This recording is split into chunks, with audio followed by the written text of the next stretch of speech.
watch out! You gotta be really careful about the waves here. There's some really nasty waves coming in.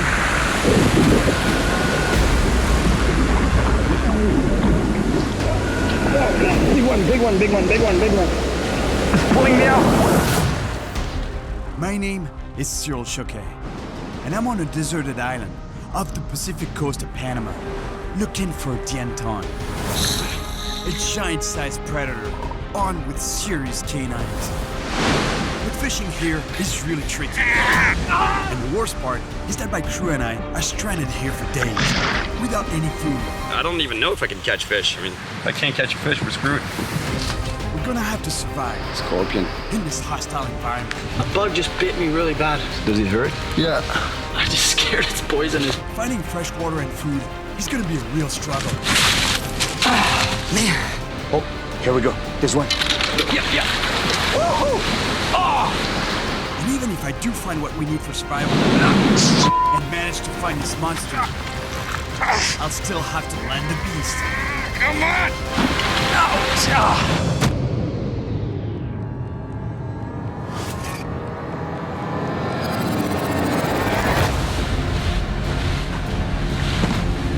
I'm headed to some remote islands just outside the Gulf of Cherokee, where I heard stories of monster Danton, huge fish. But the only thing is I was really hoping to get there before dark, so I could set up my camp with some daylight. But clearly, it's not gonna happen. Look, it's pitch black already. We're headed for a deserted island, 40 nautical miles off the west coast of Panama, in Central America. According to the locals, this island is the ideal place for monster Dantons. These local fishermen agreed to drop me off on the island before heading to their night fishing spots. They'll come back to pick me up in 4 days, which should leave me just enough time to catch the monster I'm after. ¿Tú te puedes acercar un poquito más de la playa? No, porque las olas están muy grandes. Sí, ¿eh? Sí. And we can't get any closer to the beach because there's some bad waves. It could be a really big wave. The shoreline is only about 300 feet away. Maybe I could swim there. Me puedo tirar al agua, pero Además hay tiburones. hay tiburones, ¿eh? Sí. Hay tiburón, toro, todo, tigres. ¿Serio? Hay martillos. Vosotros se bañan aquí, ¿no? Sí, aunque pudiera. Okay. Now I'm gonna have to swim with sharks at night. And when the locals tell you not to swim in these waters, don't swim in these waters. They know what they're talking about. Oh, look over there. Shark! Shark! Oh, amigo. I've swum with sharks plenty of times before. They are more active at night, but if we're not in the water too long, All right, bud. we should be fine. You know what's next, right? It's like we're going in the water. That's right. It's risky, but it's the only way onto the island. All right, you ready for this? Ready. The captain will bring the boat as close as possible to shore. Okay. Then, we'll only have a few seconds to jump out before he heads back out to sea. All right, man. Yeah. Aquí, okay, está bien.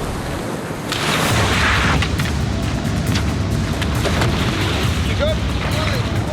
Swim, man. Yeah, yeah, good.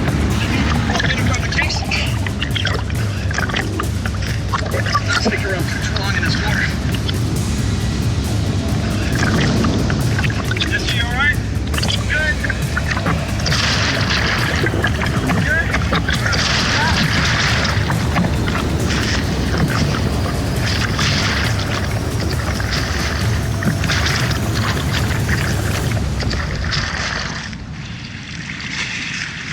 All right? I'm good. A little tired, but I'm good. What about you? I'm all right. We made it alive. What a great start.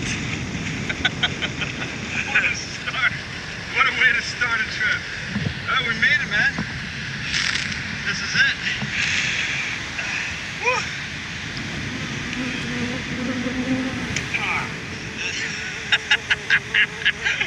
This is starting already. In hot and humid climates, mosquitoes are a major health risk. It's bad, man. It's super bad. We gotta move fast now. On top of eating you alive, they can transmit serious tropical diseases like dengue fever or malaria. Priority is gonna be to find a place where I can set up the hammock, and then I'm gonna start a fire to get some smoke going to repel the bugs as much as possible, because we're gonna get devoured. I didn't think it was gonna be this thick.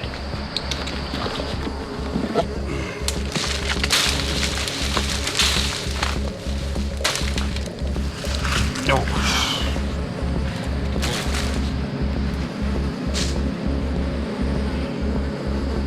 You see where you have to be careful around here? Check this out. Scorpion. There are around 25 types of scorpions in the world that have venom strong enough to kill a person. I'm not sure about this one, but I know its sting can really hurt and could be deadly for someone who's allergic. Oh, what's that? Look over there. There, yeah. Is it a rat? Can't be any rats here. I think it's an Aguti. It's a little rodent.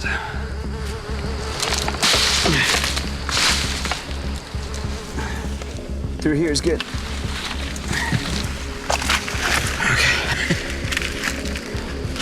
Okay. Looks like I found a couple of trees that are spaced far enough apart to hang my hammock. Perfect. The priority now is to make a fire to keep the mosquitoes and no-see-ums at bay. And for that, there's nothing like dry coconut husk because it burns slowly and makes a lot of smoke. I need some smoke. I don't care about fire. I just want smoke, so I can get rid of the bugs. It's so thick with bugs right now. Problem is that it's wet. You know, the coconut is really wet. Everything's wet.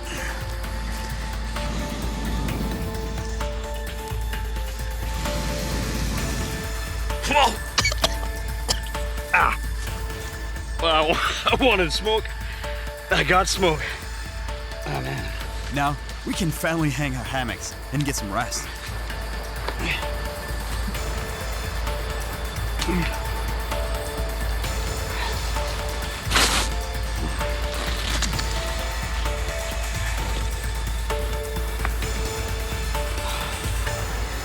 Woo! 5-star.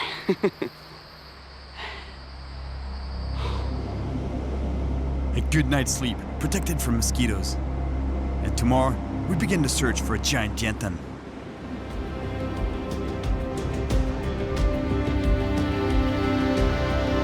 We wake on a beautiful deserted island, carpeted by thick, lush jungle. The shoreline changes dramatically with the tides, and it's mostly made up of jagged rocks, relentlessly pounded by waves. But before I head out to find the giant Danton, my crew and I have a more pressing issue to deal with. I'll tell you something really interesting that happened last night. You see this case here? It's a dry case. That's where we put the electronic equipment and to keep it dry. And you know, it was really wavy. It was dark. I have to agree. But you know, the thing is that there was some room in it for food, for a bag of food. And when we jumped in the water, Jesse forgot to put the food in the case. So now guess what? We have no food. No food at all. But one thing to forget, one thing to miss, you know, the food. Yeah, no, it sucks. I wish it was like anything else. Don't worry about it, man. I feel so bad.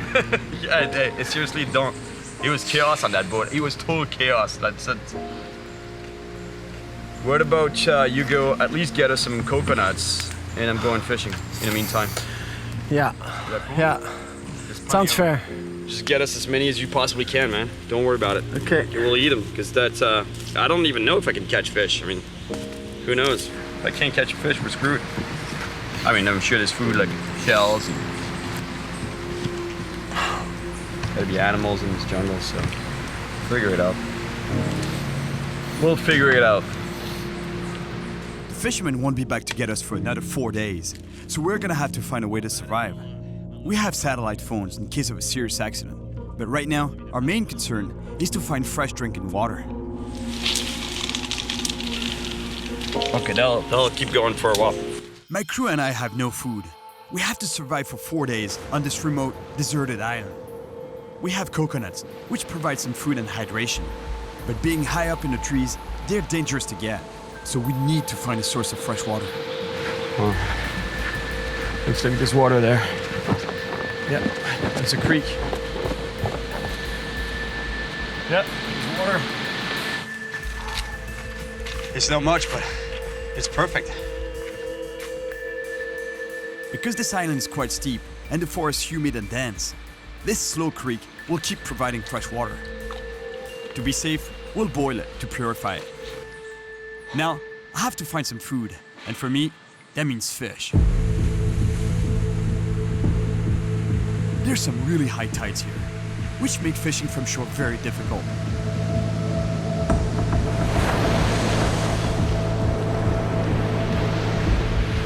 I need to catch a fish to feed my crew and I, and with some luck, I might get the huge Danton I'm after, which is a delicious fish to eat. You see, Danton are reef fish. They love rocks, reef. Crevices like this is a perfect spot. You know, that's where they hunt, that's where they hide. And eventually this whole spot here will be covered with water, with the tide. But right now I want to try to fish as far as possible, you know, to the edge of the rocks where it drops into deep water. Trying to stay as safe as possible because there's a lot of waves there. And big waves.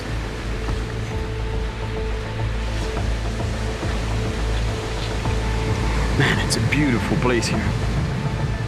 From here, I can cast into deeper water. But landing a fish from the top of these rocks will be very tough and super dangerous.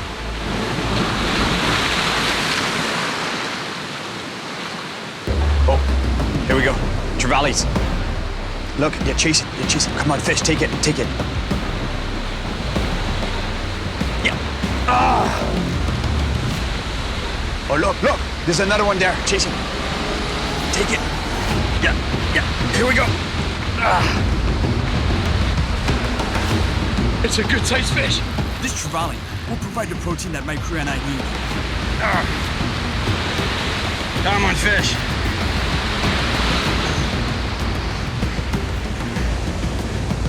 Coming. No, he's going to the rocks there. He's going to the rocks. No, don't go there, fish. No! Ah! I lost this fish right here.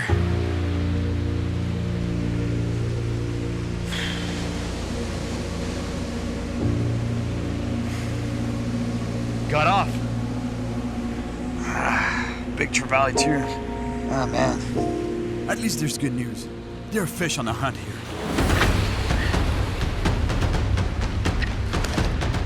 The sun is beating down on the scorching hot rocks, with no shade to hide in.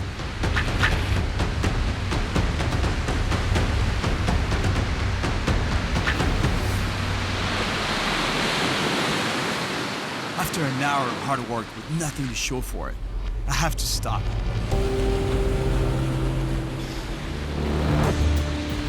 I can't exhaust myself out here in the baking sun, especially on an empty stomach. I might have to find another source of protein. But for now, let's see what Jesse got us. Where we going? Oh, coconut. There you go. Perfect. Good job. Here you go. Good job. Oh man, that's so nice. Oh,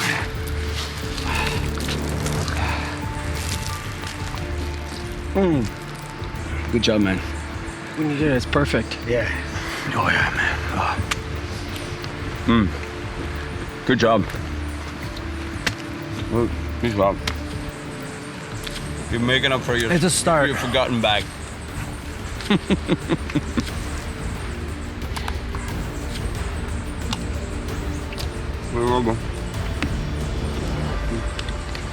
But don't feel bad, man. Seriously, like it could have happened to me. I still feel bad because it happened to me, you know? No. And, I mean, we can't just be eating coconut for the whole time we're here. No, you can go a long way with coconuts, but not enough for sure. We're gonna start getting tired. Exactly. So. We really need some protein. But thankfully, coconut meat is fatty and full of sugars. Did you get any fish? No. I promise that. They're fish for sure. They're good spots. I can see them from the shore, but they're way out. You know, like there's some rocks, outer rocks, that I could. If I can get to those rocks, then I can cast into deep water. But the problem is sharks, man. Sharks and currents, bad currents. I'm really tempted though to swim out to those rocks. But if you guys want to get the footage, you're gonna have to swim with me though. So do we want to risk that? I'm not sure. We're all gonna die because of you, Jess.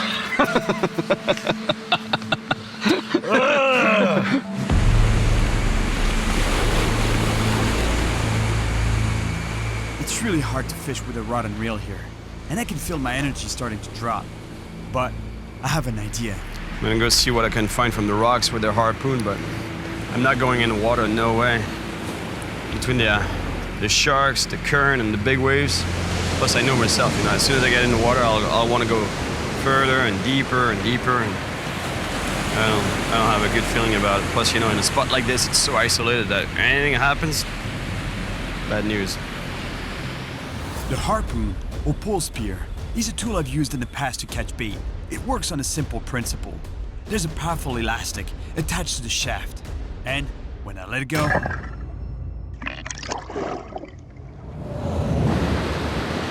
but today, I'm not after bait. I'm after a meal.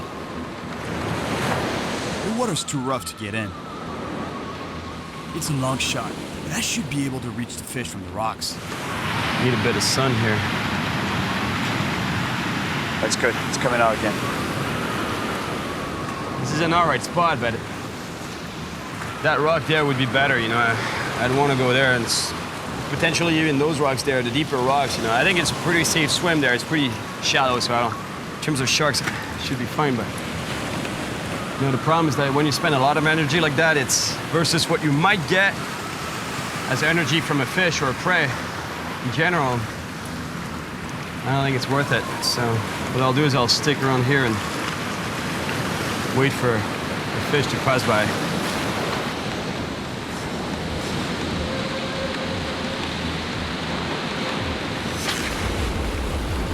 Oh, here we go. This one. You see it? You see it? Right there, right there. Don't move, don't move. Be quiet, quiet. Yeah. Yep. Woohoo! Oh! Ah, man! Got off! Man! That was a beautiful bluefin trevally. I don't know what happened. It's pretty sharp.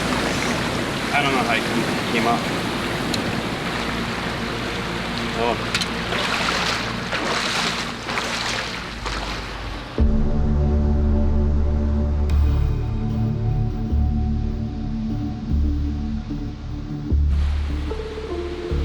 I continue to explore the shoreline of this island, looking for anything that might be edible. Even in such remote places, we still find plastic garbage. But I'm gonna keep this bottle, because I can use it to bring fresh water back to camp.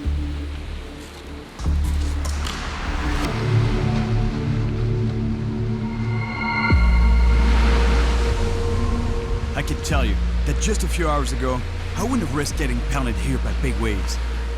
But hunger is a real motivator, and if I can catch enough of these crabs, we could make a meal out of them. You gotta be really careful about the waves here. There's some really nasty waves coming in every now and then.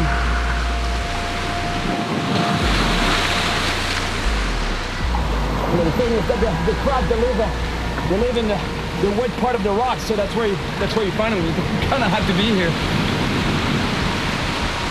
Watch out! Suddenly, we get hit by a big set of waves, and things get super intense. Big one. It's pulling me out. I fight against the undertow, and barely manage to hang on. The waves here are too dangerous. I can't stay in the water. But before I get out, I gotta catch at least one of these crabs to use as bait.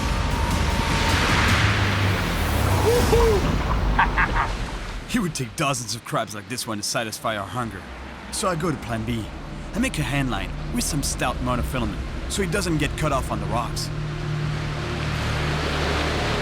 Makeshift sinker.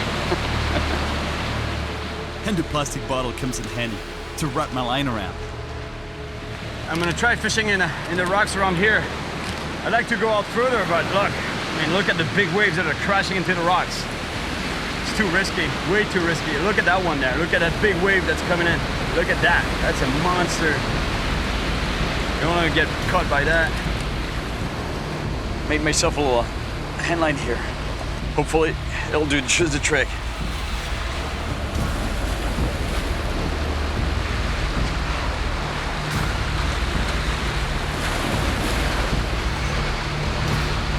Oh, bite, bite.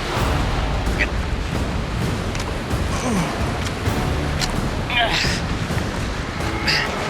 Here we go. It's a triggerfish. Might not be the best fish to eat, but it doesn't matter. It's food. Yes. Yes. Triggerfish. Beautiful triggerfish. Look at the colors on this fish. Nice. You gotta be careful with this fish because I heard stories of guys that lost a piece of a finger with this fish. Look at the teeth they have. You see, this fish is called a triggerfish, and that's because of this bone here that erects itself when the fish is in a distressed situation. Like, for example, a predator attacks it, it gets into a hole, deploys its bone here, erects its bone in a vertical position. That way the fish is locked. The triggerfish is locked in a hole, and the predator can't take it out of the hole, can't pull it out. But the thing is, what's interesting is that this mechanism here makes it that this bone is totally locked in position. You can't move it. You see, I can't just get it down. And if you want to get it down, you see that little guy here, you just press on it, and boom, it goes down, boom. But if I try to do it with this main bone here, it doesn't go anywhere. Boom. Really interesting. Finally, we'll be able to eat. The guys are gonna be so relieved. As far as I know, reef fish in this part of Panama don't contain ciguat toxins, but you can never be sure. So I carry out a little test to make sure it's safe to eat. I've been waiting for about an hour now, and I don't see a single ant on this fish. And there's tons of ants all over the place here on the ground. I see them everywhere, but they're not touching this fish. And that makes me a little paranoid now, because in the Caribbean, I spend a lot of time there fishing, and the locals, what they do, they take when they catch a reef fish, they put it on the ground. Not everybody, but some people that I know. They put the fish on the ground, and if the ants come on the fish, it's good to eat. If the ants don't come on the fish, then stay away from it. You might have ciguatera poisoning. And right now, I don't see a single ant on this fish. Reef fish can bioaccumulate ciguat toxin, a neurotoxin that can be deadly if ingested in sufficient amounts. I just don't know, like it's not a really good fish to eat in the first place, but at this point I would eat it, but I'm paranoid now. So I just don't know. We can't risk eating this fish. I think it's too small to contain enough toxins to kill us, but it might make us sick. That means going to bed with an empty stomach.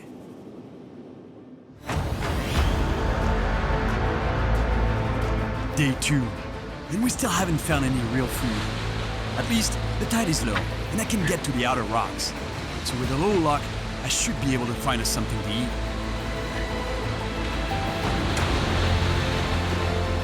I came here to catch a giant Danton. It'd be better and easier with a little bit of food in my belly right now. But at this point, any fish will do. Finding enough food to survive is the priority.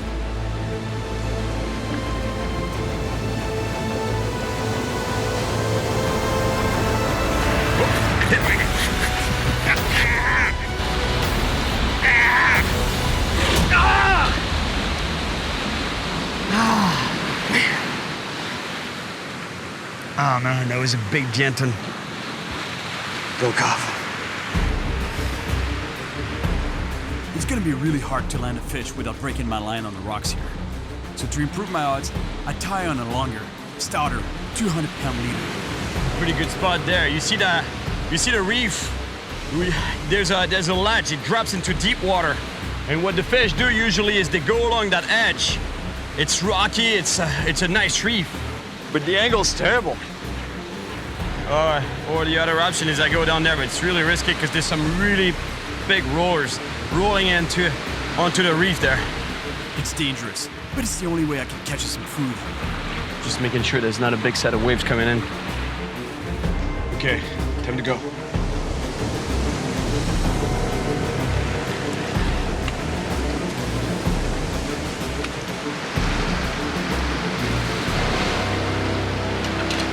Really playing with fire fishing from here, but it's a good spot. It's the best I've found so far.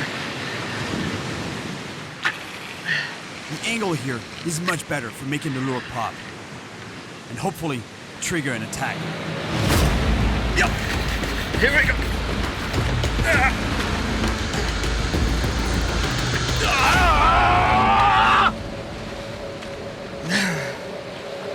Told you it's a good spot. Damn. The problem is that it break me right off on the ledge. You know, like there's too many rocks there. All this casting has made me exhausted and even more hungry. I really have to find another solution. While heading back to shore, I saw something that could help our hunger. Look, that's what I'm looking for here. There you go. See? Beautiful. I hope these limpets are edible, because if they are, we might have a solution to our problem. Remove the black stuff, the organs here. And that leaves you with the muscle. It's just a muscle. This is beautiful. I wouldn't eat them raw, but cooked should be all right.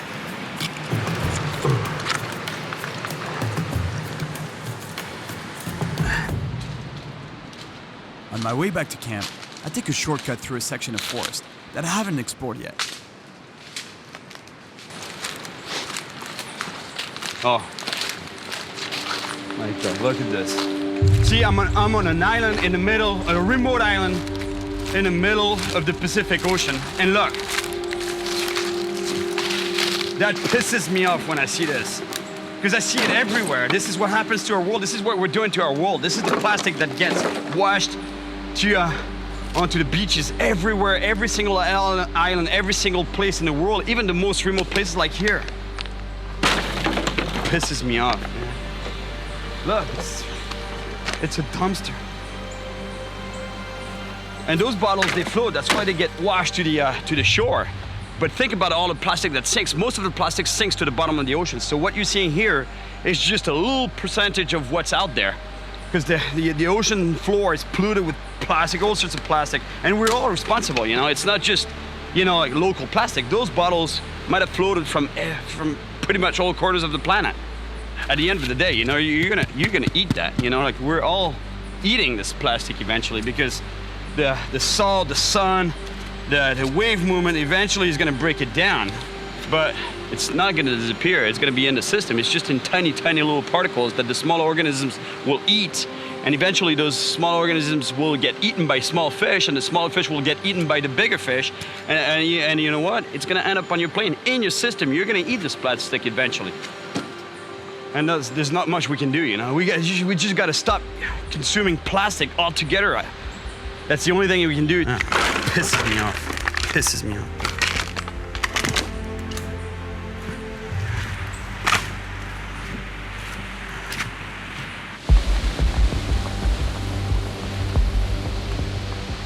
To get back to camp, I follow the shoreline. But the tide is so high, there's barely any beach left. And I'm still thinking about all the plastic garbage I saw.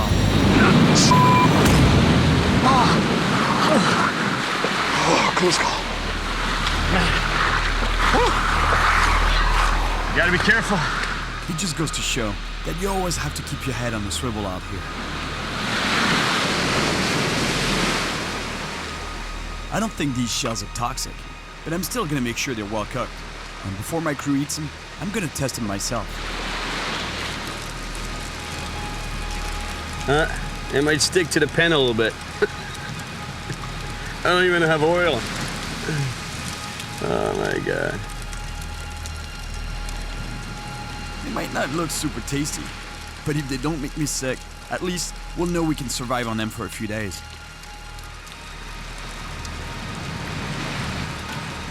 You gotta eat it fast. Don't think about it too much.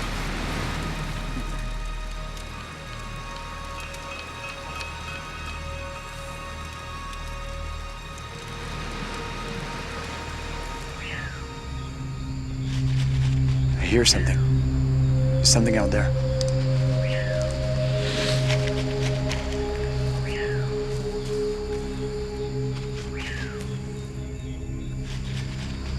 I hear noises in the jungle as if it's a little animal running on the ground. Might be an Aguti. Agutis are rodents that can weigh up to 7 pounds. Because it can't be, it's not a big animal. I hear little steps. I'm sure it's an Aguti, and from what I hear, it's edible. Guys, I think I have an idea. Day 3. I'm really not feeling the shells. They give me stomach cramps during the night. So we won't risk them. It could be deadly if we get sick out here. Aside from some coconuts, my team and I haven't had any real protein since we got here. We won't get picked up from this island for another 2 days, so I have to find real food, one way or another. Check this out. That's where the Agutis live. You see? They burrow through into the ground like this, and they come out to feed. I'm not a hunter, but at this point, I don't have a choice. It's really a question of survival. I heard Agutis last night, and if I can get one, its meat should give us the energy we need to survive. My harpoon is meant for catching fish on the water, but it's the only hunting tool I have, so I'm gonna use it as a spear. Stop moving. Guys, Jess. Sorry, there's a bug that just bit me really bad. What? A bug just bit me really bad. Really? Yeah, but it's okay. It was in my... It's inside your... Yeah, it bit me twice, like it was inside my shirt. I killed it. I'm just scared it's poisonous, but I think I'm good. Here, Jesse, I'll give you a hand. Out here, an insect bite could transmit a deadly disease, or even cause a major allergic reaction. And in our present situation, we need to take it very seriously. You all right? Your hand? Any numbness in the hand? No, I didn't get bitten. I just got bit here. But you said in the arm, right? Yeah, here. No, on the top of the shoulder. You see that? Yeah. And then right here on top of the shoulder. But do you feel any numbness in the... No. He just bit me here, and then I hit it, and then he went all the way up my shirt and bit me again. Oh, but it hurts. Like, it hurts more than a bee sting. Like, my arm, I still feel it. If it keeps burning, I'll give you a shot. Jesse's not looking too good, Show me your shoulder. but I don't think it's from the venom. He just doesn't know what bit him. Can you see it? Yeah. Really? It's a spider. Is it? Does it hurt? Yeah. Yeah, it hurts and it throbs. Just to be safe, we're gonna wait it out for a few minutes to give Jesse a chance to recover.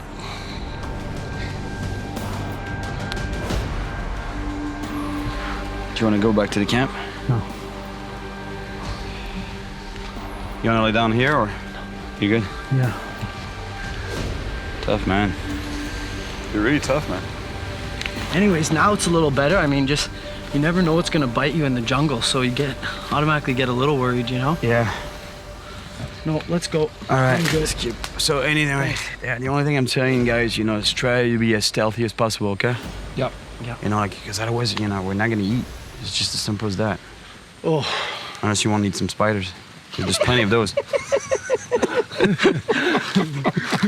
I kind of want revenge. We can make a spider salad. Cook the whole family. All right. Okay, I got you. No sound.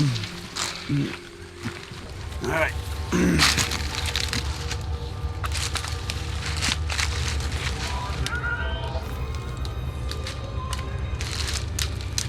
I think I hear one. Be quiet, guys.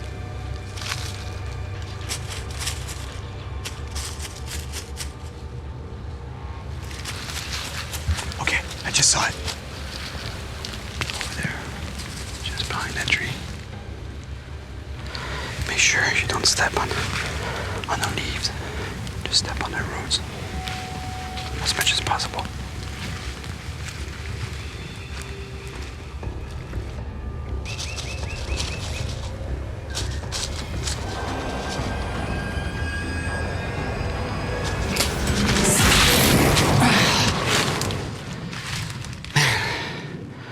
Those things are fast. Missed him. Just as I was about to strike, I stepped on a twig, and the Aguti heard it. Damn it. Damn it. I was close. I was pretty close to it. I can't just keep chasing them. They hear me. I make too much noise. Plus, look on the ground, you know, like you see those leaves? They make so much noise. As soon as I step on one of those leaves, they boom. They take off right away. They spook and they're gone. The only way for me to get one is to hide, find a spot where I can hide and wait for them to come to me.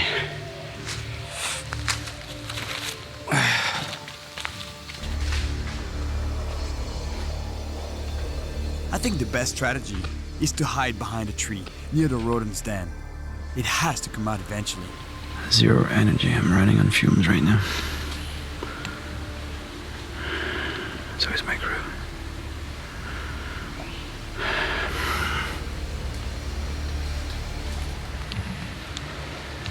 That's when you realize that hunger just kills you. Oh, and I'm so hot right now too.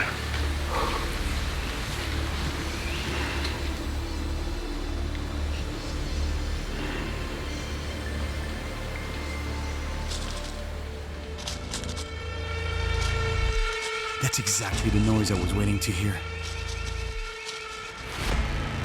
The Aguti came out. It looks like it's digging something out of the ground.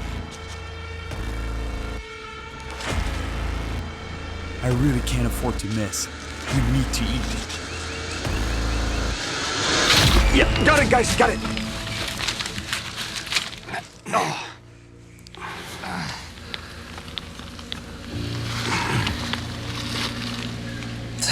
Man, I hate that. Survival. Had to do it.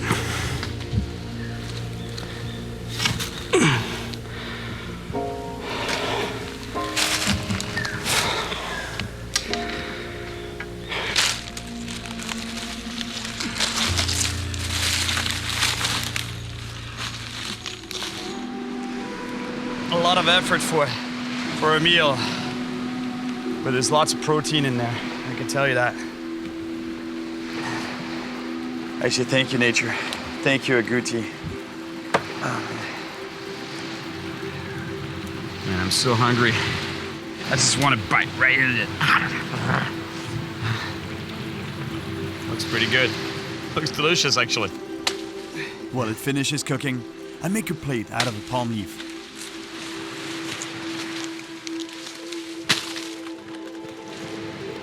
Man, it looks so good. Come on, guys. It might be a rodent, but I'm telling you, it's no rat. Oh, look at that.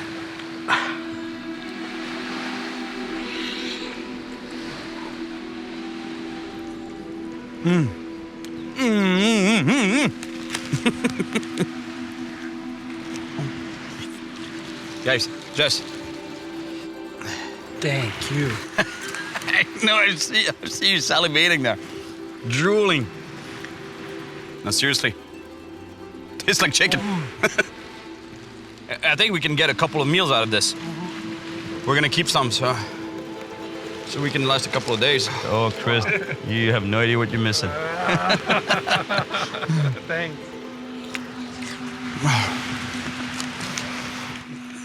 Even the skin is good. It's thick. Look.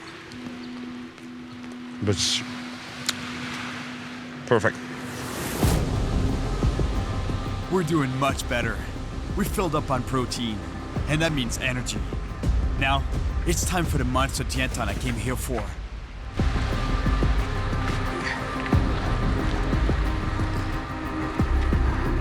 Oh, look at this spot here. Look at that. Look at the size of those rocks. Massive rocks. And look, they're all over the place there. I can see them just underneath the surface there. You see one there? And this one poking out. That means it's dotted with rocks underneath the surface there. And look at those crevices. Plenty of crevices that a monster could come out of.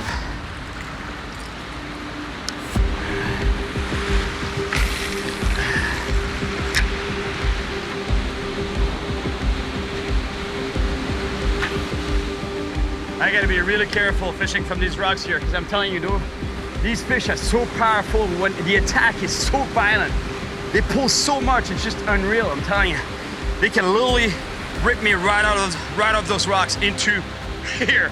You see those boulders here? You don't want to fall on that. You can definitely break a leg if you fall down there. Plus, if you break a leg, then boom, you get nailed by this. A series of waves. Not fun. Not fun at all. That's why I make sure to have a firm footing and a wide stance, so that I'm ready for the impact.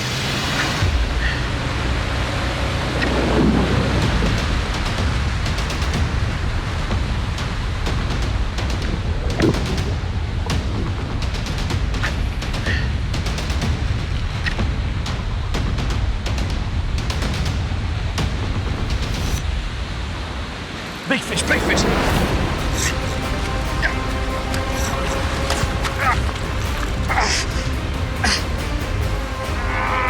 Monster hit.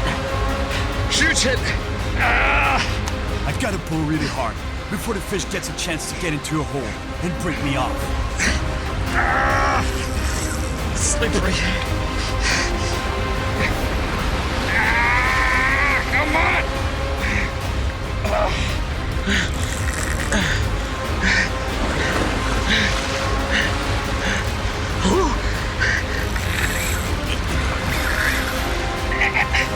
I'm gaining.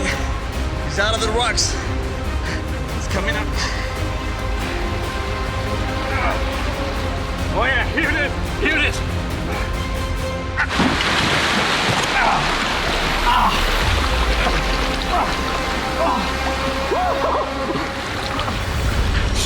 Check this out! Look at the size of this Danton! Yes!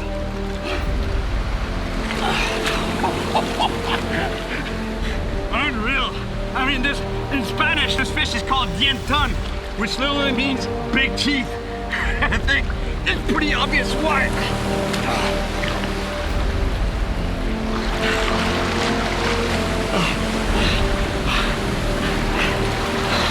Good fish, you're going high.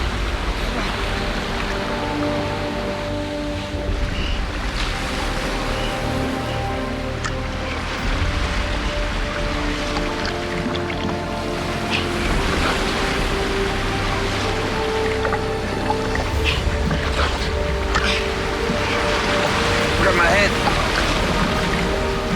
Gotcha.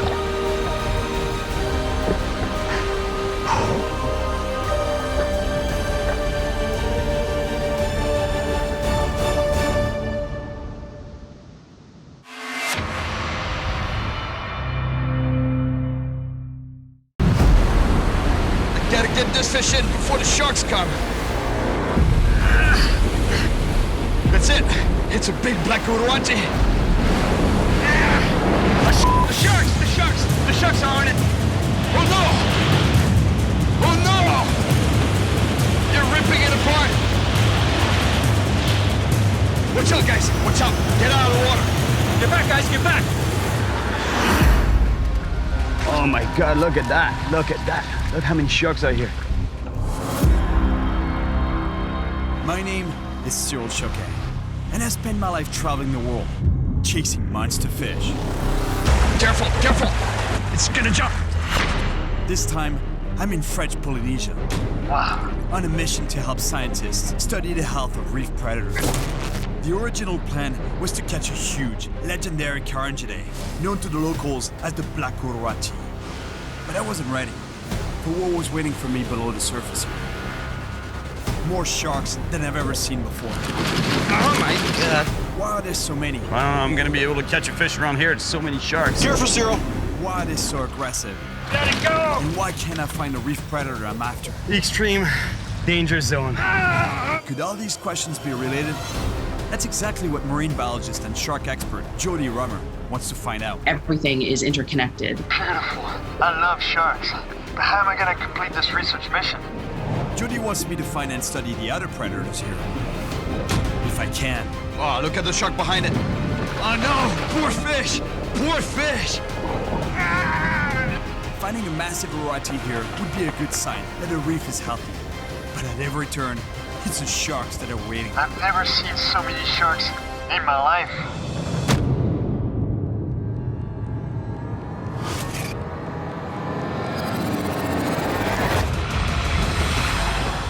French Polynesia is a vast territory comprising over 100 islands and atolls in the South Pacific, over 2,500 miles south of Hawaii. There's far more water than land here, and many of the islands are unpopulated. But the ocean is a different story. It's home to over 800 species of fish and tons of predators. It's also the largest shark sanctuary on the planet. But covering an area almost half the size of the US, it's gonna be tough finding the fish I'm after. Right now though, that's not the only obstacle. Way too windy and too rough to get out of the atoll. I mean, look at the ocean. I'm on the atoll of Fakarava, a tiny strip of land in the endless expanse of the Pacific Ocean. This area is a magnet for marine biologists around the world. Thank you so much for all your help. That's a pleasure. That's a pleasure. When fishing, I often help collect data for science, fish study, marine conservation, Now we can track it. and research. All right, let's help the shark. The work that you guys are doing, it saves lives. And this time, I'll be helping study the health of the reef predators here. Hey, Jody. Hey, Cyril. Yeah, I just landed in Fakarava. I just got here. Oh, so lucky. My favorite place on the planet. Do I catch you home in Australia? Yes, I'm back in Australia. Jody Rummer is an American-born marine biologist working with ARC, the Australian Research Council, studying the world's coral reef systems, especially in French Polynesia. I'm gonna help her with a new study of mid-sized predators called mesopredators to see if they've been impacted by the area's shark sanctuary. I'll try my best to catch some of the mesopredators as I'm looking for that GT, and hopefully I'm catching that black Gururati. We're super interested in what these mesopredator populations are looking like. Your snapper, your trevally, your groupers. Are they looking healthy? You know, in the face of French Polynesia being a shark sanctuary. Everything is interconnected.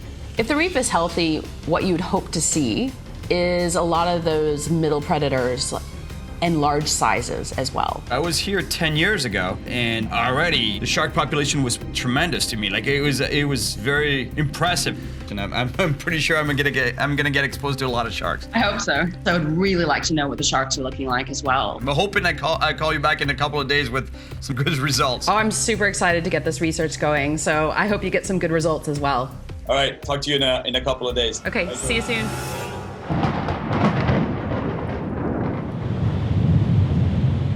The next day, the wind is still too strong to head out in the boat, so I'm gonna try fishing from shore. That looks like a pretty good spot to cross here. Very shallow. Oh my God, look at that. Look at that. Look how many sharks are here.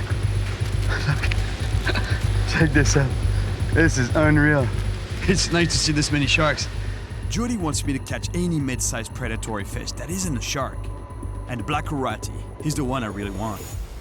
Since they love reefs, I should be able to catch one from shore. But reefs and lagoons are also shark territory.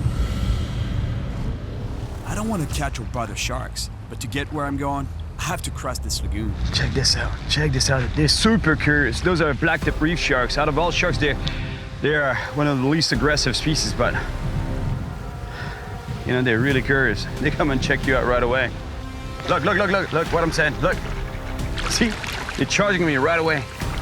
Investigating right now. They're not aggressive, but you still got to be careful, you know, they're still sharks, so they got teeth, nasty teeth. I've swum and dove with many kinds of sharks, and if they're not excited by appraised blood or distress signals, in general, they mind their own business. These sharks aren't super dangerous, but it can do some permanent damage if they bite me. While studying sharks in the Bahamas for conservation, I met Debbie Solomon, who became a shark activist after getting bit in shallow water. The shark was just right on the back of my foot. And it just then bit down even harder. And I was screaming, it's got me, it's got me. But luckily it let go and realized it wasn't what it was after. So it severed your Achilles tendon completely. Wow. Bites are rare, but I need to be careful just the same. I value my feet. Look at this little stalker here. Whoa, look at this guy. Oh man, this guy bit the rod tip. Unreal. You're literally stalking me. I'm surrounded with sharks here. That's why you gotta keep your head on the swivel here. Hey, get out of here. Leave me alone, shark, come on. Get out of here, come on, get out. Get out of here. They're not aggressive, but still, you know, it's nice to stick around here too long. Little buggers. Oh man, I love sharks, but these guys were intense. At least the advantage here is that the water is so clear that you can see them coming from a distance. I mean, look how beautiful this is. It's like an aquarium. Stunning. The water is crystal clear.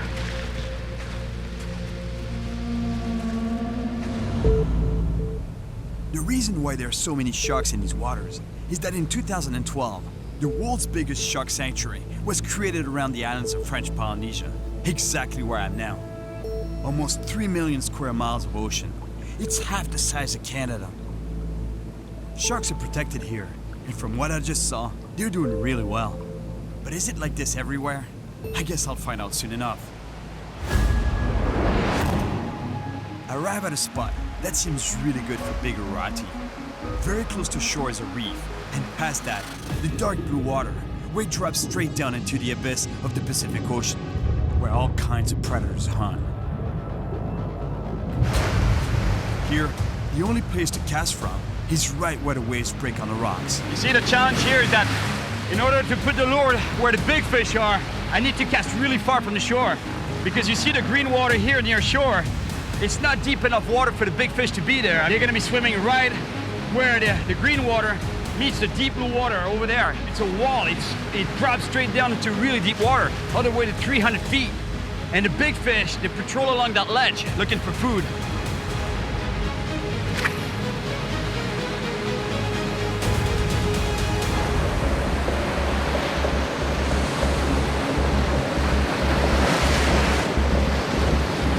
This spot is really intense, but I love it.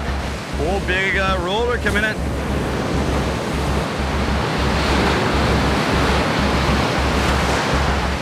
You see what I do? When there's a big roller coming in like this, I use the lure as an anchor. I put the lure in the rocks and I use the rod and the line and the lure to actually stop me from getting swept out with a wave. I just cast right next to a shark. Don't take the lure, shark. Don't take it. Okay, good. Hey, you're gonna see it in the wave. Boom. Whoa. Man, there are sharks everywhere here. Everywhere. On the outer rim of the atoll, the waters are teeming with gray reef sharks. But they're not the only ones around. The black tips from the lagoon seem to have followed me here. Check this out. You see the black tip reef shark there? Right now I'm kind of trapped in between the black tip reef sharks here and over there on the reef, the gray reef sharks. It's so many sharks, it's unreal.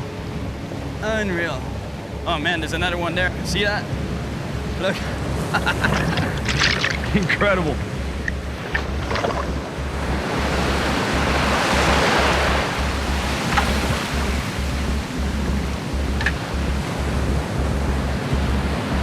Oh, look at that over there.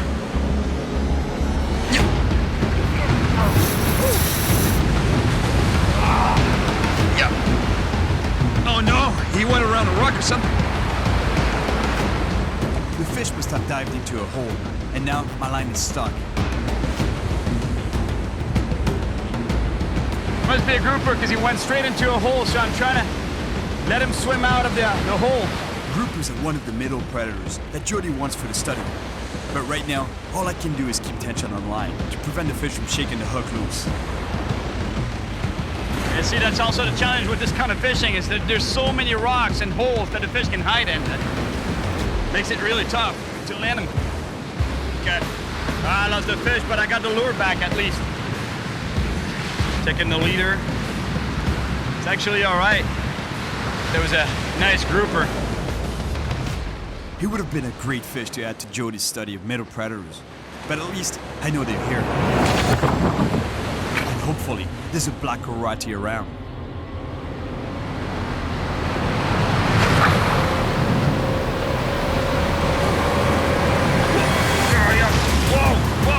Whoa, right here. Oh. They look like an Aguti. Oh man, strong fish.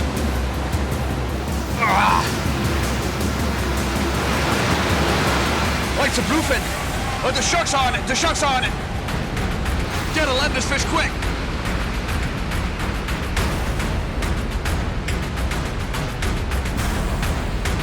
And I just saved this fish from the sharks. There was a big shark chasing it. It's exactly the kind of fish that Jody's looking for. A beautiful bluefin.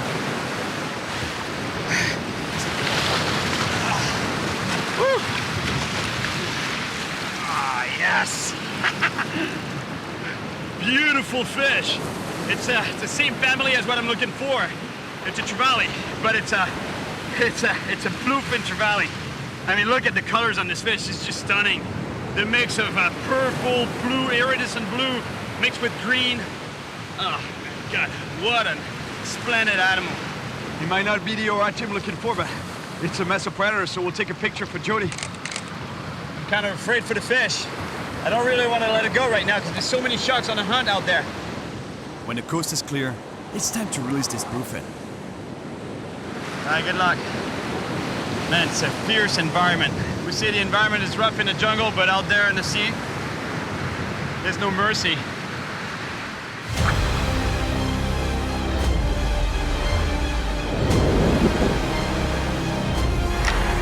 Two bites in 10 minutes. That's a good sign that this reef is healthy enough to support lots of mesopredators.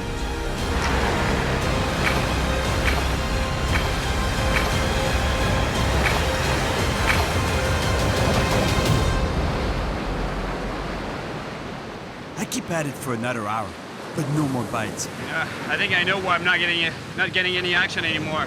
As soon as you catch a fish, you know, like the distress signals of this fish in the water attracts the attention of the sharks. And right now, the sharks are here, so all the fish are hiding. They're not biting anymore, they're hiding.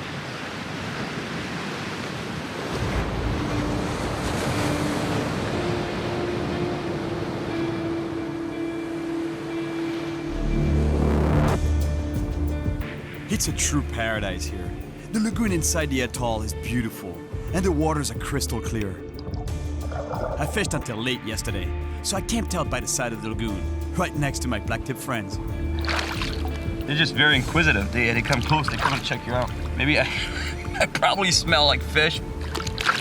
That's why they're coming so close. I'm working with marine biologist Jody Rummer to study the health of the mesopredators in French Polynesia. And personally, I'm hoping to catch one of the biggest and most elusive, the black Aguti. I need to find a new spot away from the sharks, and a boat would definitely help. 2 days ago, I met a local underwater spear fisherman, George. He has a boat, and apparently he knows some good spots to find the Aguti I'm after. But he has one condition. Par contre, c'est important que tu protèges mes ariens. Contre les requins. Exactement. He wants to spearfish in waters full of sharks, which is dangerous. So he needs me to keep them away and watch his back while he spears. Donc c'est moi qui sers d'appât, quoi.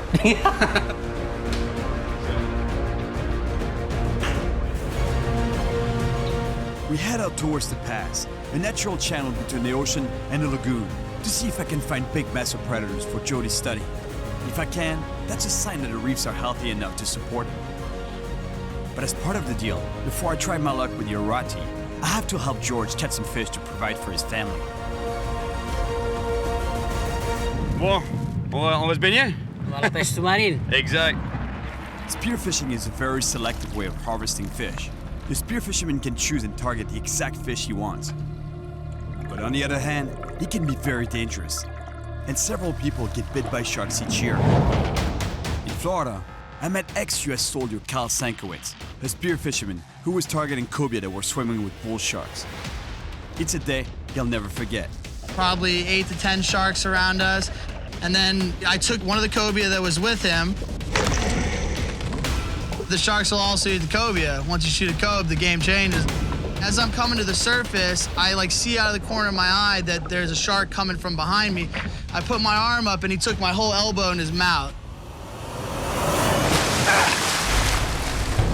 Nice and easy. I was laying on the deck of the boat in the back while they were running in, and it's the first time I really looked at it, and I looked over and I saw just my skin just filleted open. I was just like, oh man, I was like, this is pretty bad. And I even met a man right here in French Polynesia who also got bitten while spearfishing. Une morceau de requin. Sérieux? World-renowned shark expert Neil Hammerschlag has some thoughts on spearfishing around sharks.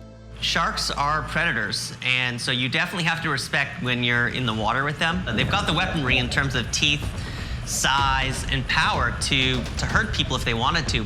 They've even learned that the vibrations of a spear gun going off in the water can signal free food, but they're not out there to get humans, because if they were, we could never, ever go swimming. According to Neil, if sharks do show up while George is spearfishing, they'll be after his fish, and that's when accidents can happen, which is why George wants my help. Je te couvre, je regarde en arrière de toi, ok? Ah, c'est mes arrières, d'accord? Ouais, je regarde derrière toi, pas de problème. It's on. George dives down to the bottom.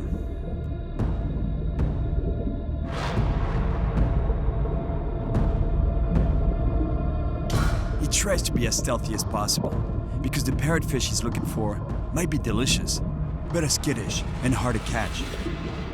Meanwhile, I watch his back.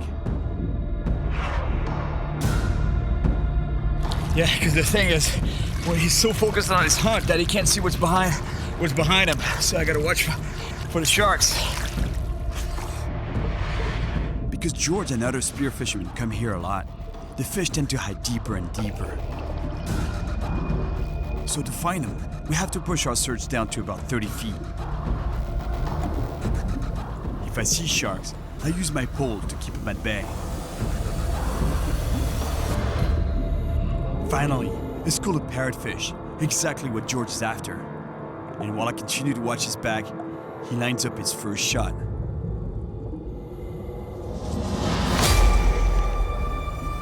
He got it. It's a good start. But now, because of the distress signals and blood in the water, it's only a matter of time before the sharks show up. I haven't seen a single shark so far. Still watching his back, but it's pretty quiet around here and beautiful.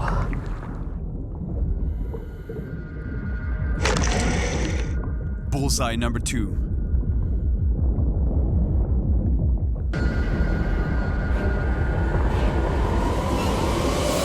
The sharks are here. They've smelled blood. Things could get a little dangerous. The distress signals of the fish or the smell of blood, but they're here. They're definitely interested in that. While I keep the sharks away by facing them down, George tries to get one last fish. Another successful shot. It's good news for George, but the sharks will get even more aggressive. Time to get out. Fais gaffe, c'est dit. Là. Là, c'est chaud, hein? Ouais. Ils sont vraiment excités. Ouais. It's getting really hectic down there. They're coming so close, I have to even push them away. Cyril, viens. On rentre ton bateau là, parce que là, ça devient trop dangereux là. The sharks are closing in. It's time for us and my crew to get out. Careful, Cyril.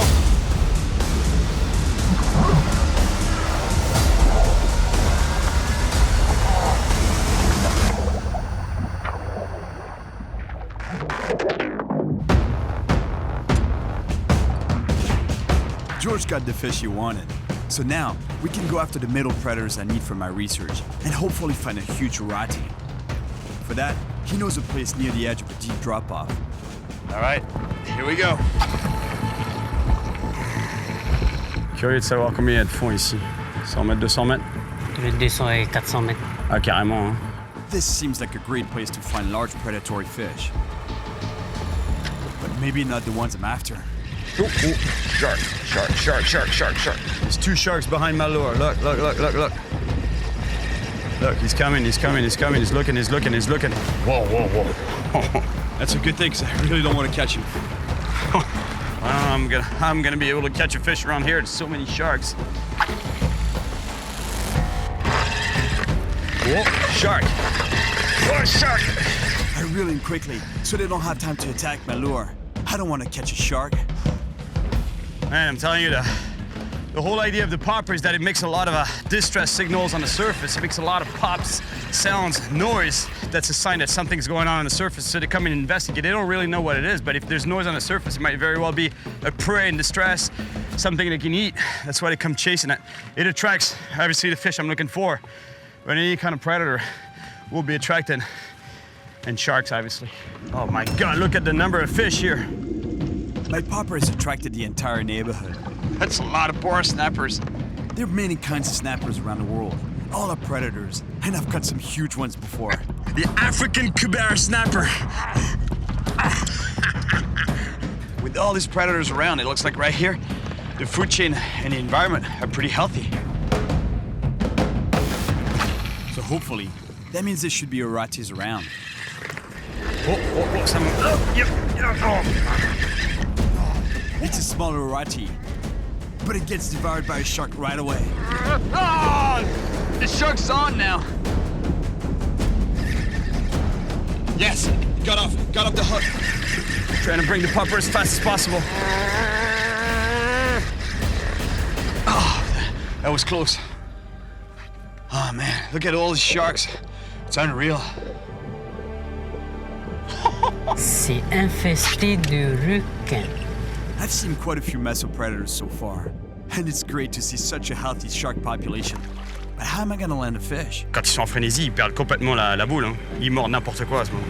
Ils perdent la tête. Ils deviennent fous. That goes to show you what happens when you preserve an area. You know, you see the population of sharks here? Everybody has a tendency to be pessimistic, and I do too, about what's happening to the oceans, because it's a fact, you know, like we're depleting the oceans. But at the same time, if we stopped or slowed down, well, this shows you how the oceans should be everywhere in the world, pretty much.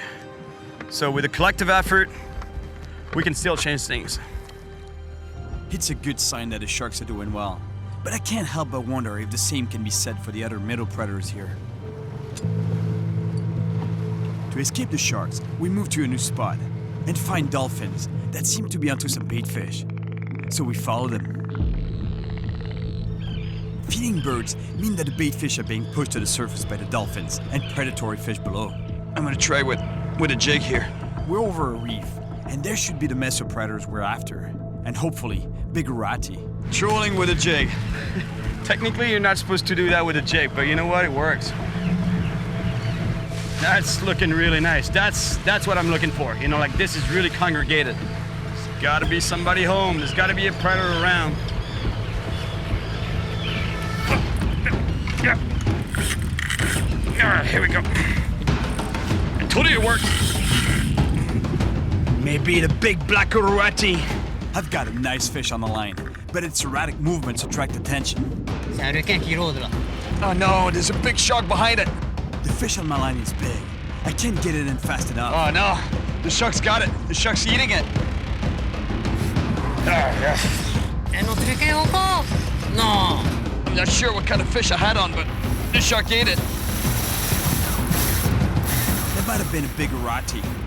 But now, I've got the shark on my line. It's impossible to catch a fish without it getting devoured by sharks here. It's a big shark, close to 200 pounds. Oh, it's not a reef shark. It's a silky. I need to get it to the boat to release it. Silky sharks can grow to 11 feet long and were once one of the most abundant sharks in the world. C'est fou ce qu'ils sont puissants quand même, hein? Ah ouais. The tragic bycatch of commercial fishing. In some places, they've been reduced to 20% of their former numbers. So it's a good sign for the health of this ecosystem that I've found one here. It's a nice shark. It's gotta be about 200 pounds, I'd say. C'est quand même grave, quoi. All right. I'm holding the 200-pound leader in my hand so that I can bring the shark in to release it, which is the dangerous part, getting close to its razor-sharp teeth. I really want to get the shark to the boat to be able to remove the hook. Okay, just don't bite me, buddy. We're gonna get you swimming soon. Oh, yes, good. Got off. I got the hook back, and he got off on its own. Perfect. Comment on fait pour prendre un poisson ici sans qu'il se fasse croquer par un requin? first thing we need to do is find a spot with fewer sharks. The only problem is that the Agutis and mesopredators I'm after share the same reef habitat as many shark species. All right, sharks, leave me alone now. Let me catch a fish. I've already lost 2 fish to shark's jaws today. I need to turn things around for Jody's research. Yep, here we go. Ooh, big rainbow runner. It's a mesopredator, what Jody's looking for. And now, the clock is ticking. I gotta bring this fish in really fast because otherwise he's gonna get destroyed by the sharks. I bring the fish quickly to the boat, but he might be too late. Oh, look at the shark right behind it. Fais attention, il y a des requins, hein? Il y a des requins, hein? I know, he's trying to eat him. The shark is making the fish thrash, which makes it hard for me to get it on the boat. Let me get you on the boat. Stop moving. Grab it. More sharks are showing up. I really have to get this fish out of the water. Gotta save it from the sharks. Oh, wow. All right. We'll make this quick, buddy. Beautiful rainbow runner. Saved from the shark's jaws. We quickly take pictures for Jody's study and get this fish back in the water fast. Let's wait for the sharks to go. All right, buddy. Okay, it's good, it's clear. Straight down. It might not be the Aguti I personally want, but it's a mesopredator for our study. The only problem? We need to move yet again to escape the sharks.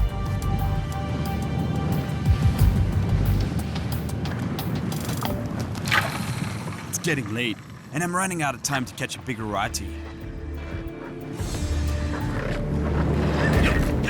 Here we go. Big snapper. It's not an Aguti, but it's another important mesopredator for Jody, so I bring it in as quickly as possible. I'm going to try save it from the sharks. Saved it from the sharks. Oh, the sharks are here. Oh no, he's got him. Let it go, let it go. Oh my God. Oh my God. Poor fish. Let him go. The sharks are all over him. They're eating him alive.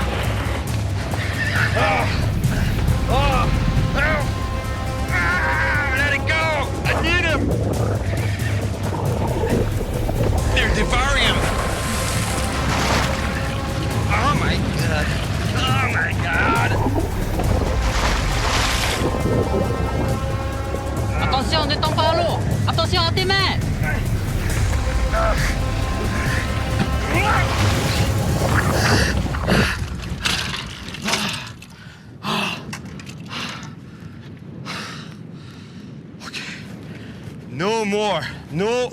No more fishing around here.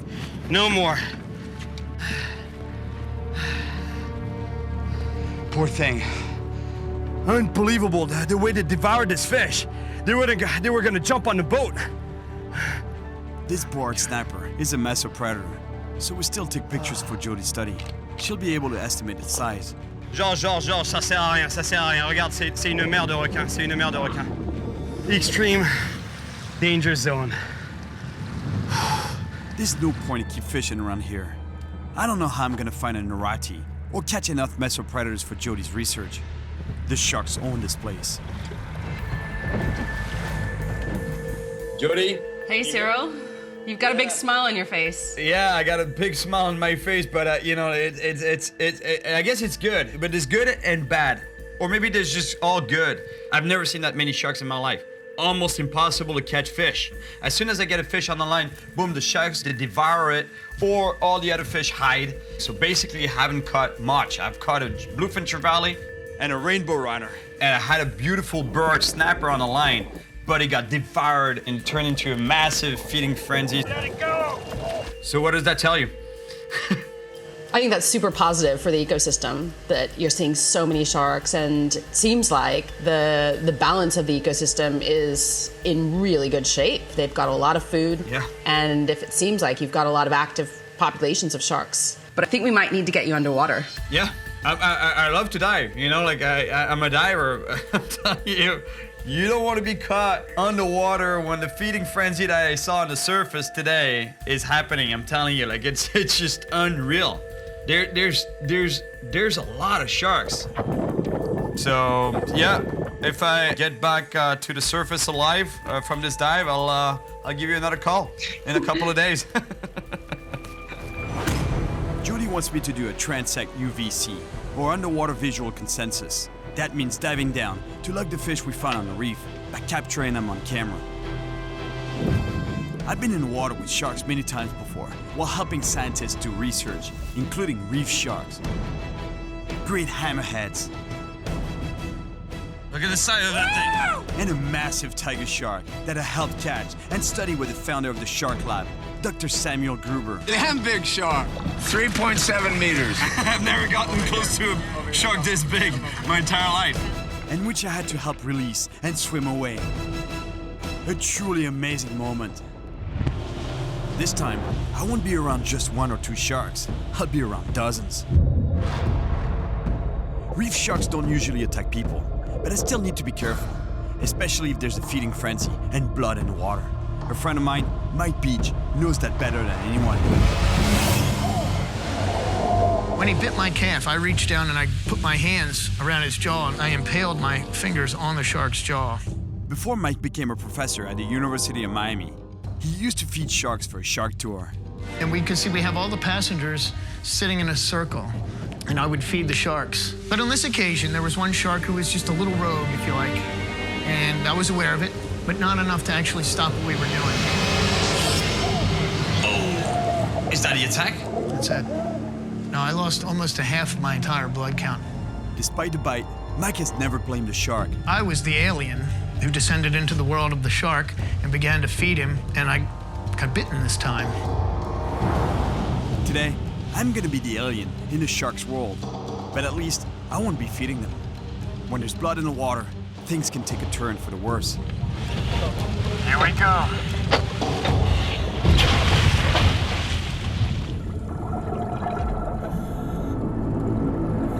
I'm diving to 120 feet to drift along the reef with the current. The ideal way to quickly cover a lot of ground and count as many mesopredators as possible for Jody's study. And hopefully, I'll see a black Aguti. Okay, we're getting to the bottom.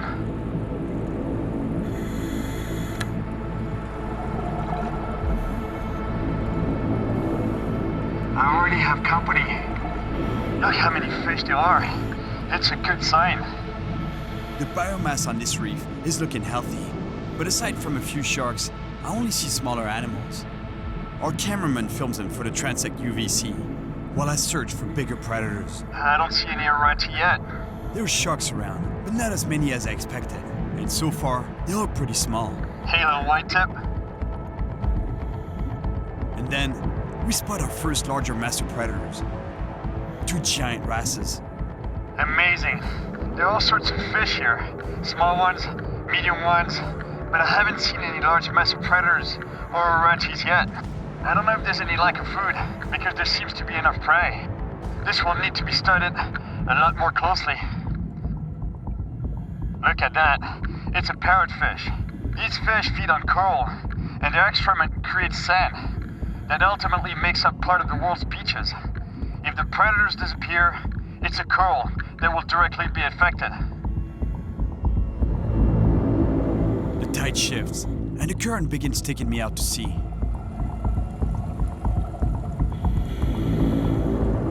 I'm used to currents while diving, but this current's already moving pretty fast. About 8 feet a second. At this depth and speed, I need to be careful not to run into anything. Are you okay, man? And my cameraman too. Yeah, I'm good. An accident down here could be deadly. I haven't seen a single Aguti. The current is taking me deeper, and I see something up ahead. Oh, man.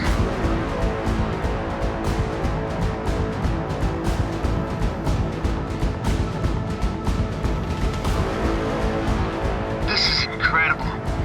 I've never seen so many reef sharks in one place in my life. It's a massive gathering of reef sharks, suspended in the current, waiting for their next meal. Like Jody said, there must be enough food on the reef for them, or they would leave. But what about the other reef predators, like the Aguti? Is Is it possible there's a shark overpopulation here and that they're pushing out the other predators? I doubt the bigger Agutis got eaten. They must have left. This definitely needs to be studied further. Cyril, this is topside. You read me? Read you topside. Loud and clear. Yeah, we're currently filming a feeding frenzy at the surface and they're being super aggressive. Be careful when you surface.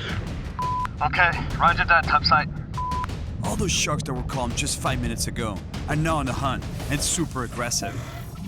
We're gonna shelter in this cave to keep out of the open water and wait for this to blow over. This isn't the ideal hiding spot, but at least we're kind of sheltered. They wouldn't normally attack us. But with a feeding frenzy like that above us, they can become unpredictable. But we can't wait too long, or else we risk running out of air. Seems okay now. The sharks have calmed down. I slowly come out.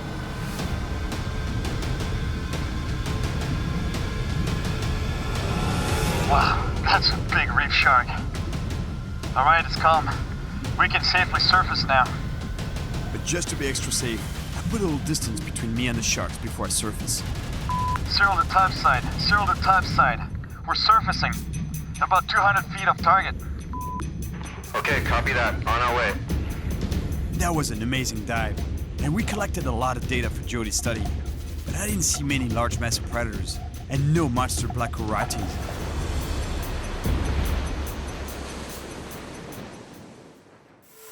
It's my last day to help Jody with our study, and finally catch a massive black Agouti, if the sharks will let me. But the sea's not looking friendly. Luckily, George put me in touch with Hugo, who practices a local fishing style, which works best in rough seas. He's offered to take me with him, and drop me off at a spot he says is good for Agouti.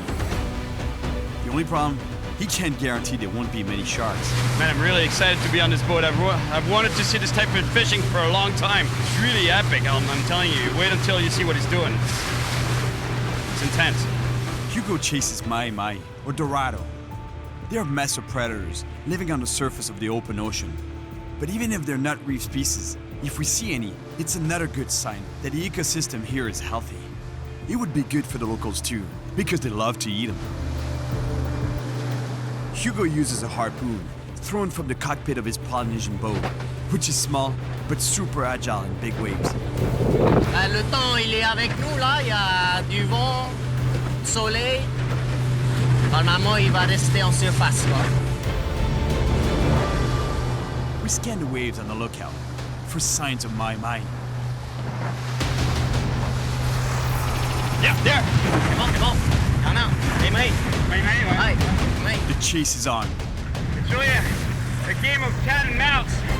Chasing the mai until it tires out. Look, it's over there on the surface. I can see it jumping. The fish cuts to the left, and the boat too. And I really have to hang on, not to get ejected overboard.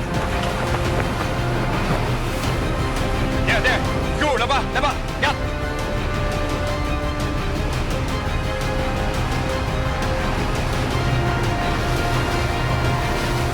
Keeps making fast, tight turns, trying to lose us.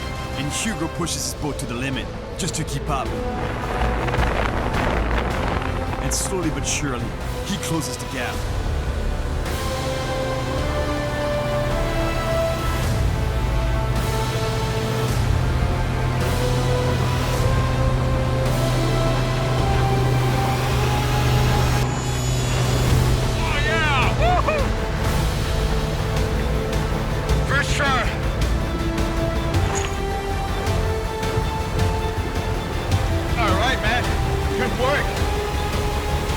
Hugo has his fish. It's time for me to finally find the black Agouti I came to Polynesia for, if the sharks will let me.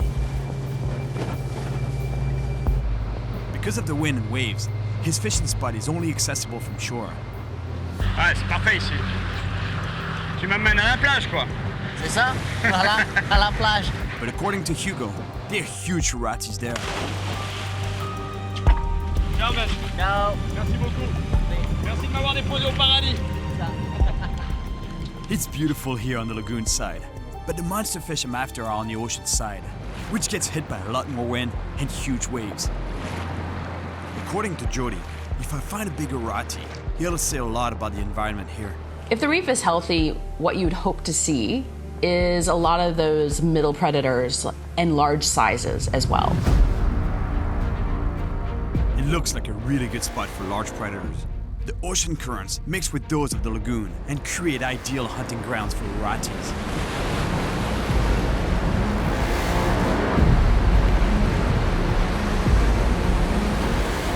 Apparently, local fishermen don't come here because the big reef's near the surface and the sea is often too rough.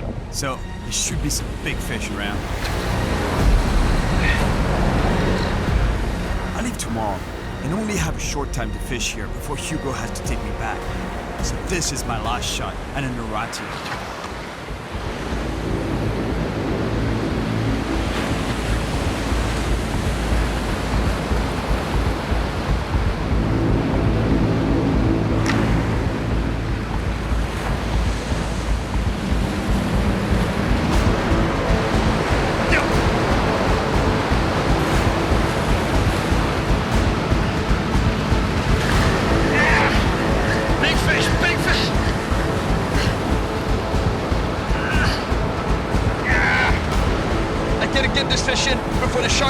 That's a really big fish. Well, look, that's a black Aguti. That's the fish I've been chasing this whole time. The sharks! The sharks! The sharks are on it.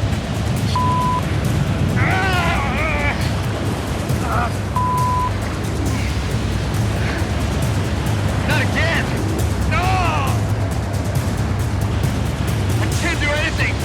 Keep firing him! Watch out, guys! The sharks are getting too close! Oh my god! My poor fish! It was a beautiful black Aguti, but the sharks are all over it. Oh no! The shark took the lure! Damn it! Come on, shark! Spit the lure! Get off! Watch out! The shark's headed right for you! Get back, guys, get back!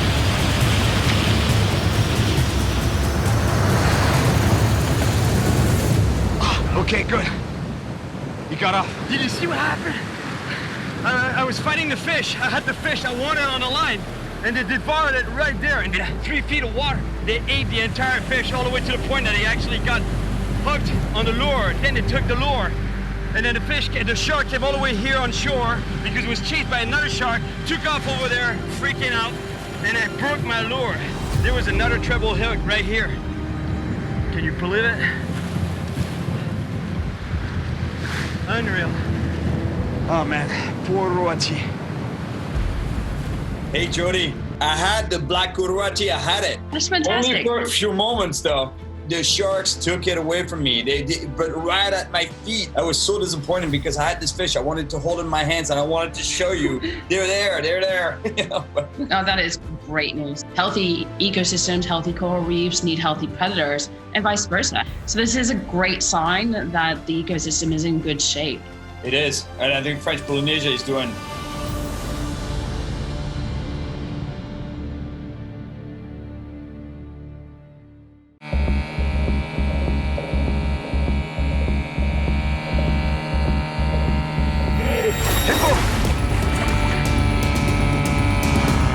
Hang on, guys, hang on.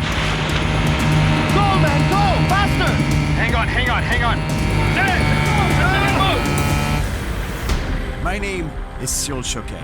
This time, I'm in Central Africa, in search of a giant barracuda. Here we go. It's a big fish. Oh yeah, look at the size of this fish. These predators are super powerful and can grow to more than 6 feet in length, over 100 pounds, and are armed with huge razor-sharp teeth. Completely busted the lure. To find one of these monsters, I'll have to venture into the densest jungle, land of massive animals. Oh. Whoa, hippo! Shark! The shark's eating it! Oh no! And the only boat I could find to go after this massive barracuda is an unstable and leaky dugout canoe. Faut faire très attention, c'est mortel. He's right here. Whoa!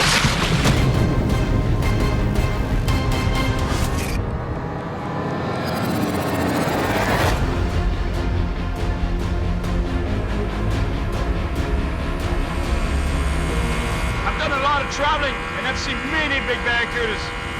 But from what I hear, the place I'm going to, it's on another level.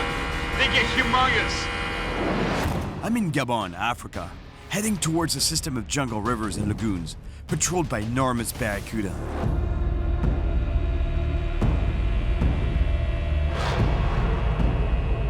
I've been navigating down this river for over 20 hours in this old dugout that I bought in a small jungle village upriver.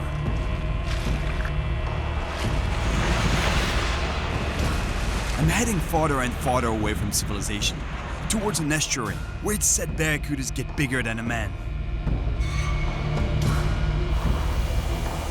But this river is endless, and it's gonna get dark soon. Traveling at night around here is really dangerous. I've been looking for a place to set up camp for a while, but I can't find anything, so I'm forced to keep moving. Look at the croc over there. My crew and I have to be careful. Along with huge bull sharks and crocodiles, there are plenty of hippos, considered to be one of the most dangerous animals in Africa. Man, there are crocs everywhere here.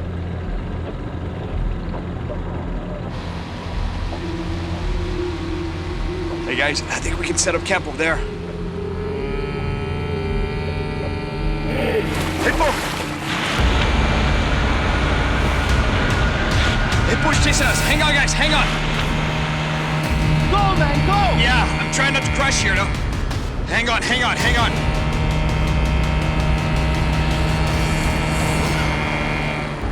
Okay, give up. I gotta slow down or we're gonna crash.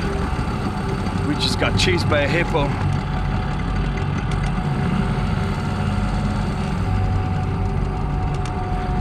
Okay, well, you know what? We're gonna camp here or wherever. I don't care. It's too risky to keep pushing it. I'm getting out. Jess, you okay? Yeah, I'm good. I was a little nervous for a second, but it's fine. A little nervous? Yeah, I was a lot nervous.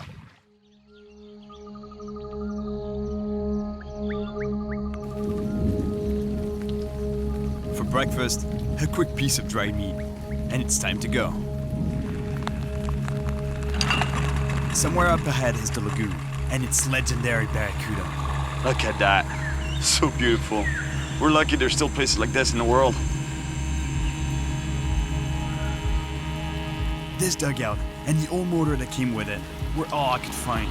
But it's full of leaks, and I just hope it's gonna get me to where I'm headed.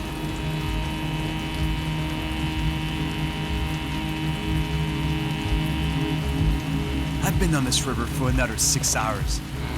It's about time I get there. Getting very close to the lagoon.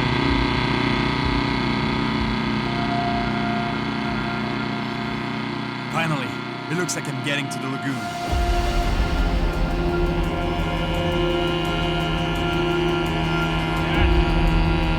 Salty. The taste of salt water confirms I've reached my destination. It's a huge lagoon.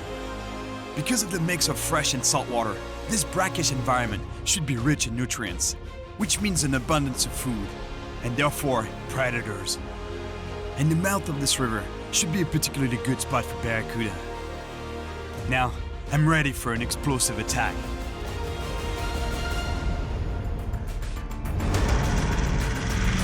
Trolling is a pretty efficient way to cover a lot of water fast because, I mean, look at the size of this body of water. This lagoon is so big, so vast that, you know, while you're traveling, while you're moving, at least you have a lure working for you in the back of the boat.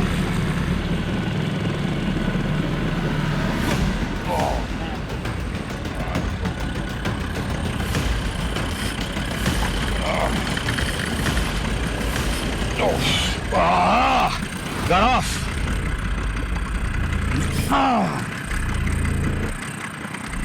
Big fish.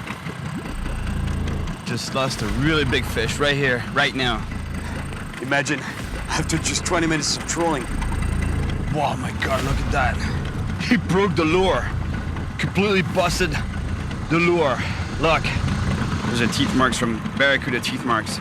The attacks are explosive, like he destroyed that lure just like a missile would. I rig up the same kind of lure and get back to some good old-fashioned trolling.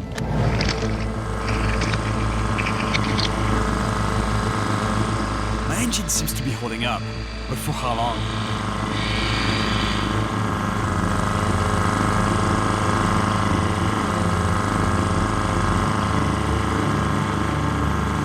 I got lucky getting that first bite almost right away.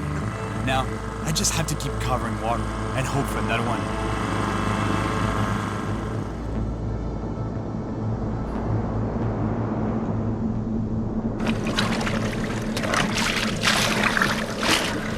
Being careful right now because my lure is still in the water. Never know.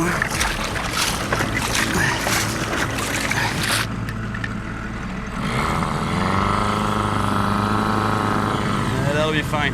We'll be all right. Yeah, I don't really feel like sinking in shark, crocodile, and monster barracuda infested waters. You know, barracuda, they love to chase prey that are moving fast, actually. And they don't really... Oh, my God. Yeah, I was telling you that they love... I just got a really nice hit there. So, yeah, they love to chase prey that are fleeing. So they're not really drawn to predators just sitting there. So when I'm trolling, it's actually pretty good because the prey is moving fast. Actually picking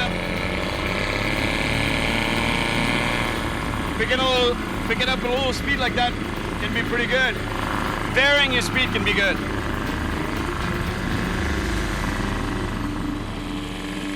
Well, this one is not coming back for sure.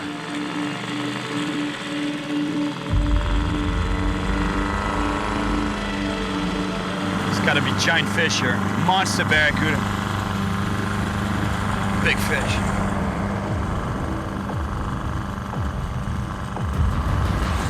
Here we go. We're definitely in a good spot here. Oh, man.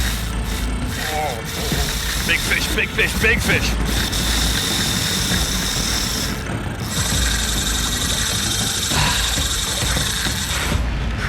My friends, we're on to a monster fish. Exactly what I've been chasing. This is it.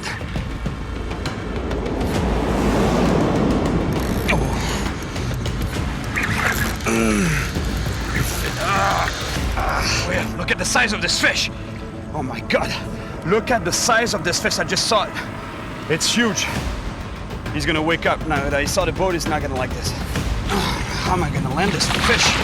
This is impossible. This is bigger than shark, shark, shark. It's got the barracuda in its mouth. It's going around the boat. Man, he won't let go of the fish. He's got it. Oh no! Oh no! No! No! I can't believe it! This is insane! Look at that! Look! My God! Look at this!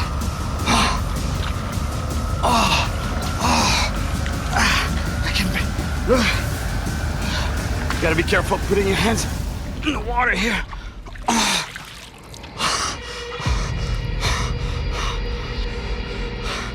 Man, he got... The shark devoured it. Seriously. I mean, look at the size of this barracuda. That gives you an idea of the size of the shark that devoured this guy. Yeah, in an estuary like this, it can only be a bull shark, but he's got to be a giant. Man, poor thing. Sorry, buddy. That's a top predator. And he got taken by an even bigger predator. That's the barracuda I wanted. I mean, look how big it is. It's got to be like close to 100 pounds, seriously. I mean, just the head, I can barely lift it. It's gotta be 30 pounds. Poor thing, I can't believe it. Don't want to fall in the water here. I mean, seriously, it must have been a 500 pound, 600 pound shark. Easily, it's gotta be. Okay, got it. See what I tell you? I mean, look at the lure. That used to be a lure, brand new, pretty much brand new. Look what it did to it. No comments. There you go, buddy. Go back to where you came from. So disappointed right now. For that poor barracuda. They got devoured. And also because that's the barracuda I wanted. But whole and alive.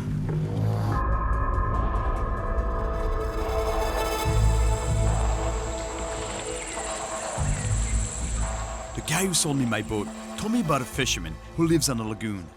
Victor has fished here all his life, and he knows how dangerous it can be catching a giant barracuda, especially from a tiny boat. C'est très dangereux, hein, le barra. Quand tu les pêches, des fois, ils sautent, ils viennent vers la pirogue. Il faut faire très attention. Mais surtout que si tu es seul, hein, vraiment, il faut être à deux. Pourquoi deux? En cas de quelque chose. En cas d'accident? En cas d'accident. C'est ça le problème. Ok. C'est intéressant ce que tu me racontes là. Ça donne envie d'aller pêcher. Non, mais c'est sûr que c'est dangereux. Je sais que c'est dangereux. His warnings aren't exactly reassuring, especially since my little boat sits so low on the water. Ça me fait un peu flipper quand même. Faut faire très attention. Ça, c'est vraiment, c'est mortel. Deadly, and that's putting it mildly. So I think that once I have this fish under control, the only way for me to grab it is to bring it to the shoreline, drag it to the shoreline, and actually grab it. Because otherwise, if I want to bring it onto the boat, onto the dugout, forget it. It's just too dangerous. Ben, merci, Victor. Merci beaucoup. Victor invited me to spend the night at his house. But before it gets dark, I want to check out a spot I saw on the GPS where I can fish from shore. If I can catch a barracuda from shore, pulling it out of the water should be less risky than from a dugout. But the weather's getting worse.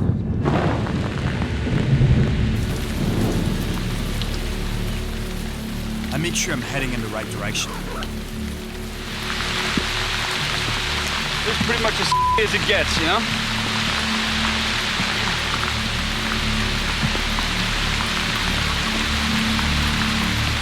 I must be close to the lagoon now.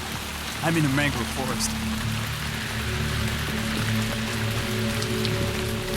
Looks like it can get worse.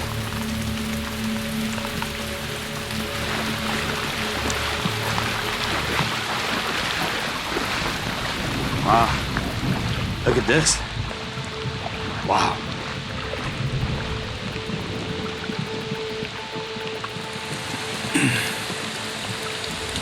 Wow. Check this out. The crocodile's upper jaw. Wow. Look at the teeth. It's missing quite a few, but goes to show you that they're here. That's going home.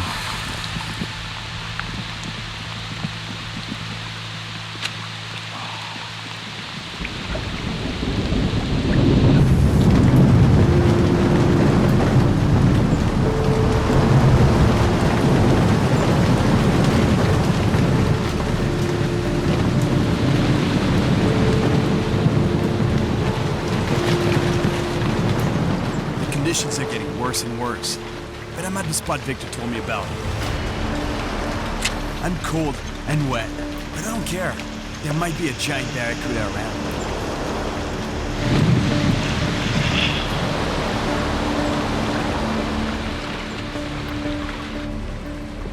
Luckily, the storm passes quickly, and I see a huge feeding frenzy underneath a flock of birds. There might be some barracuda in there.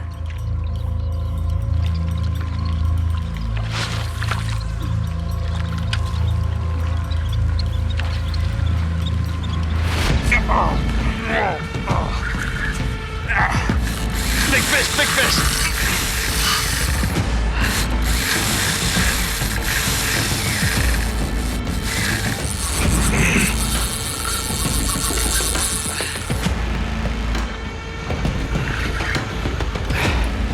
It's either a barracuda, a big barracuda, or a shark.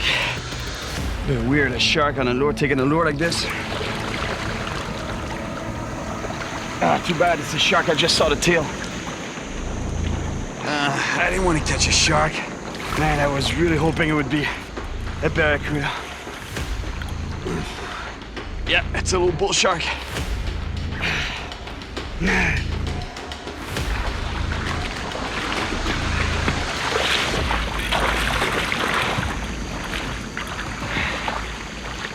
Come on, little guy.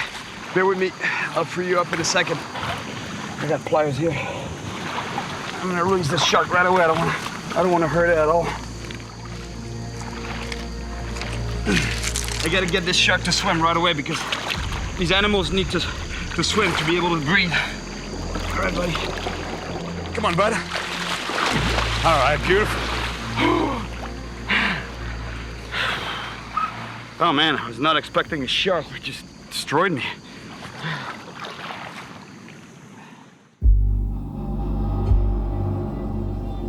After a good night's rest, I'm back in my old leaky dugout.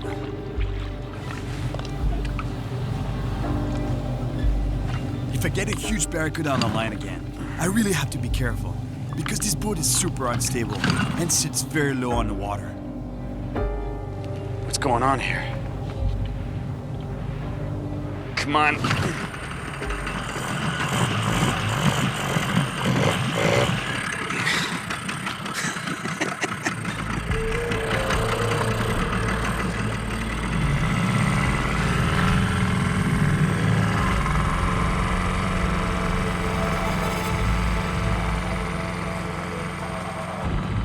It's my second day of fishing on this lagoon.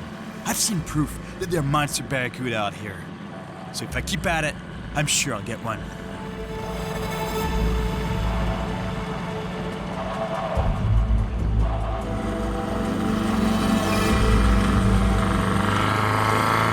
Sore. It feels so good.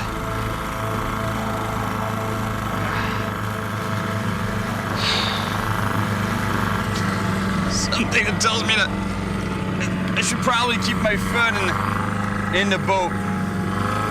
I don't know. The odds of a barracuda or a shark attacking my foot here by the boat are pretty slim, but still, I don't know. It's better here.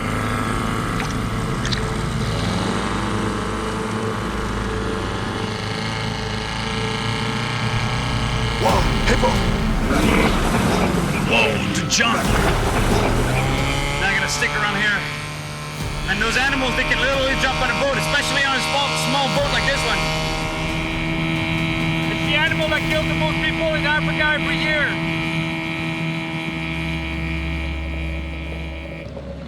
Okay, we're good here. We're far enough. I've been trolling for over an hour without a bite. I think it's time to change lures. There's one thing I gotta be really careful about barracuda. Is that they have a tendency to attack the lure at the very last minute, and that usually means right by the boat. So that's why I pull the lure right to my left here, or to my right, but not directly in front of me, because if the barracuda keys in for that lure and goes straight for it, especially if it comes from the bottom, it can jump directly in my face. And getting hit by barracuda, a monster barracuda full of teeth right in the face, not good.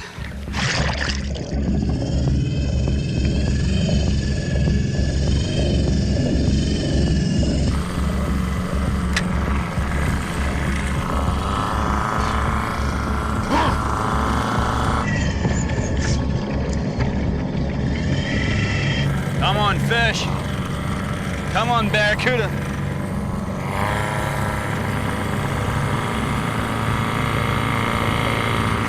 Oh, my God. Did you see that?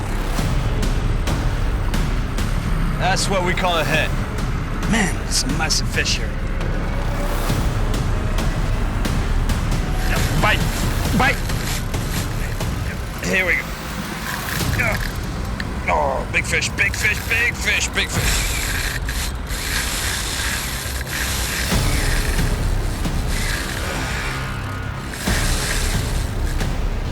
Oh! Got off. Oh no, he's still there. Still there, he's still there. He's coming to the boat. He's coming to the boat. Look at the size of this fish. He's right here. He's right here.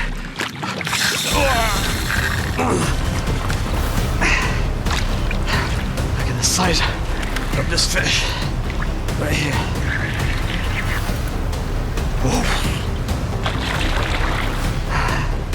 Man. Oh, man. He's right here. He's right here.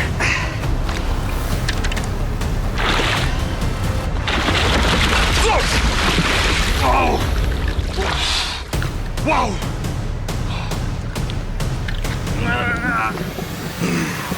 See what I told you? They can jump into both those things.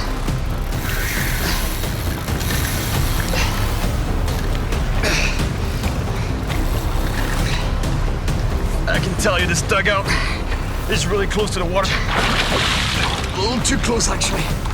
Gotta always watch out where the head is. I'm not gonna risk bringing this fish on the boat. Besides, it's not that big.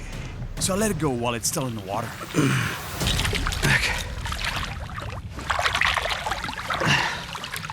Okay, he's good. Man, I almost got bit. That was a close call. Came right up onto the boat. Whoa! Whoa! And that was not even a big one. They get huge. They get about this big. That's what I'm chasing. From what I hear, they get about this wide around.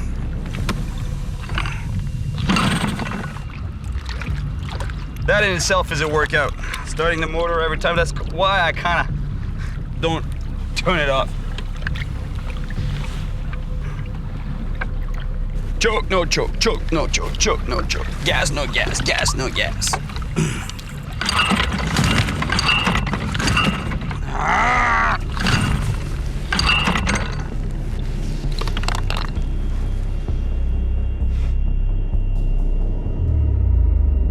Now, it looks like I'm stuck here, in the middle of nowhere.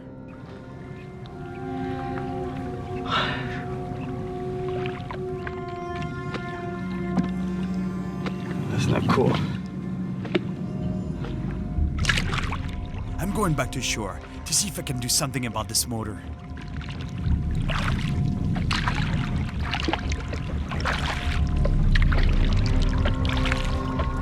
Oh, there are people here. And a village up there, yeah. I just hope I can find someone here to help me out with the motor.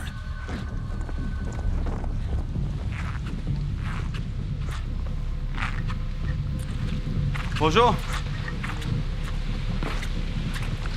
Bonjour, monsieur. Comment vous appelez? Andropol. Andropol. Bonjour, Andropol. Oui. Moi, c'est Cyril. J'ai un petit problème de canot. Mon moteur, il marche plus. C'est quoi le moteur? Je sais pas, j'arrive plus à le démarrer. I tell him about the trouble I'm having, and he kindly offers to take a look at the motor. Je marche avec une canne. Ah, une canne, mais marchez-vous, tenez-vous à moi. Ah, ouais, à vous, hein? Ouais. On part ensemble. On part ensemble. Ok. Venez par ici. Ouais. Tenez-vous à mon épaule si vous voulez. Non, là, ça va. Comme ça? Andropol, who also goes by the name Solo, has lived his whole life on this lagoon.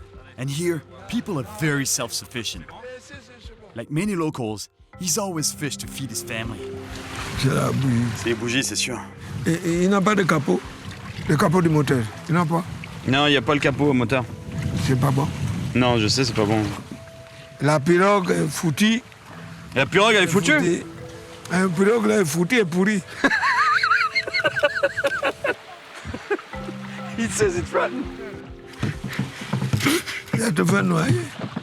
He's so right, though. Tous mes clés, vous avez mis ça. Non, la seule clé à bougie, c'était celle-là. Solo also thinks the spark plugs are the problem. Bah, ici, il n'y en a pas de clé de bougie ici.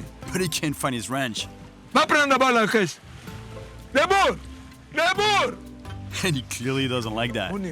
That reminds me so much of my dad. Hein? Getting mad for not putting the tools back in the right place. Oh, les gens de journée ne comprennent pas. Tu vois, ils sont devenus des fous. Finally, we find what we need. Ça, c'est du calamine.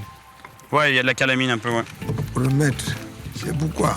While we clean the spark plugs, I pick his brain about the fishing around here. C'est où le bon endroit pour les barracudas? Vous prenez les bords Le là-bas. bord du tombant ici. Hein. Voilà. Allez, on espère que ça va marcher, non? C'est bon, ça! Merci beaucoup! Merci beaucoup! Not only did it fix my motor, he sells me some gas too. In return, I give him the best currency for a fisherman. Ça, c'est bon, ça, hein? Ça, c'est le gros. He really helped me out, and he's so nice.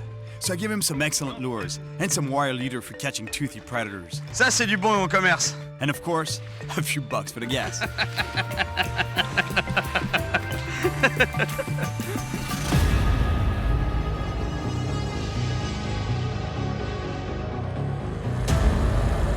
With my motor repaired and a full tank of gas, I'm back out after a giant barracuda.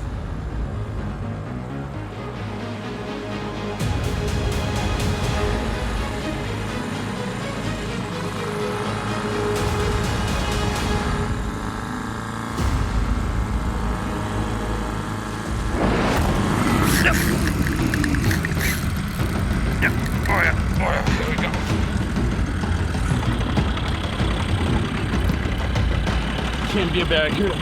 The head shakes are too different.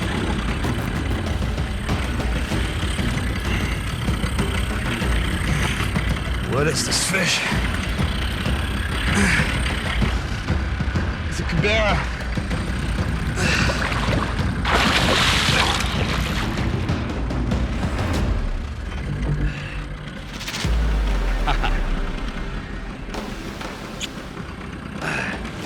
Beautiful animal.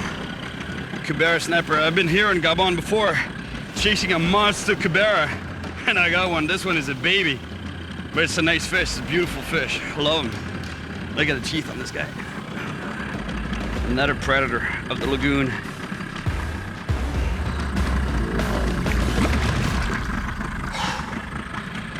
Whew. Oh, adrenaline.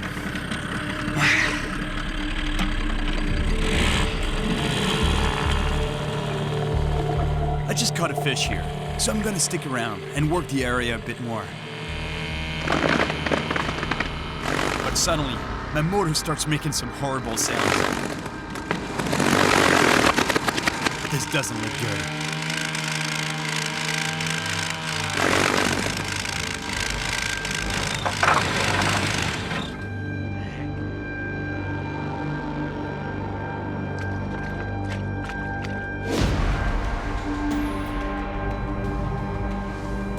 Tired of this engine. Very tired of it.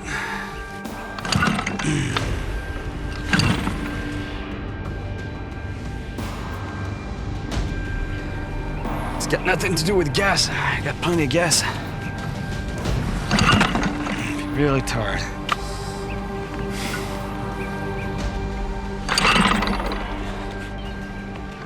I'm pretty sure that this time, the motor's dead. For good. Looks like I'll be limited to fishing from shore.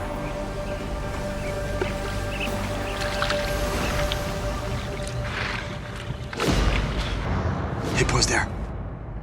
I'm surrounded by hippos. Whoa. And my boat is dead in the water. They keep going under. They could be anywhere. Even right under my boat.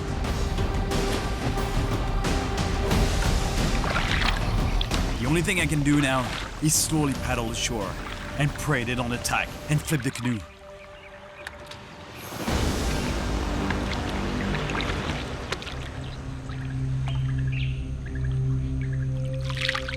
It's all good. I don't think the hippos will charge us here. What a pain. I'm gonna try to find a spot to hide the boat. I'm miles from even the tiniest village. And without a boat, I have no idea how I'm gonna keep going after a monster barracuda. Look right here. Elephant tracks.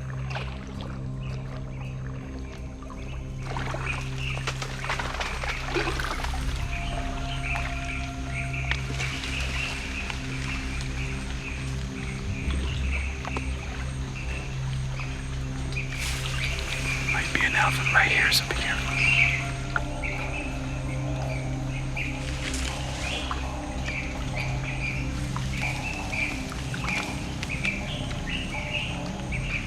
Just stay behind the boat.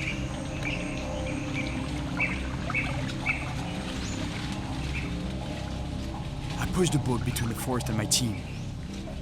He definitely won't stop a charging elephant. Stay behind the boat. But he might slow it down.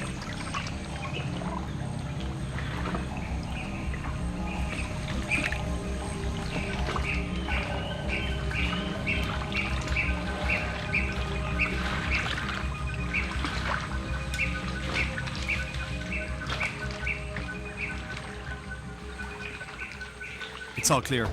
My cameraman can approach.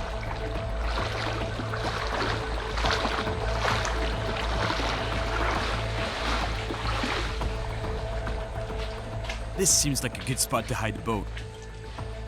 I tie it up and take the starter rope with me to keep the dugout from getting stolen. But it doesn't really matter anyway, because the motor's shot.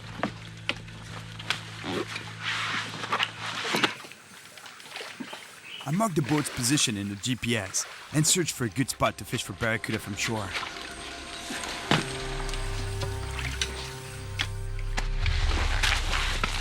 I found a place where it looks like I can cast into deep water from a point. But the spot is not close by. To get there, I have to cut through some thick jungle, then wade along the shoreline. But I gotta be careful here, because it's so dense. If there's danger around, I won't see it coming.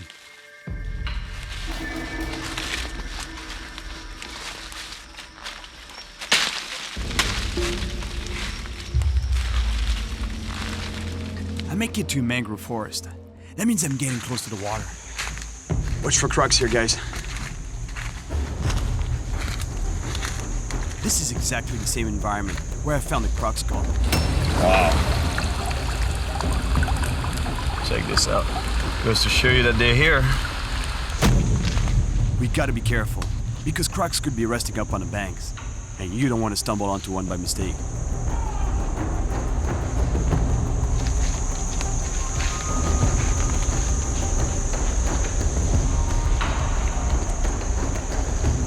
A quick GPS check is in order, to make sure I'm heading in the right direction.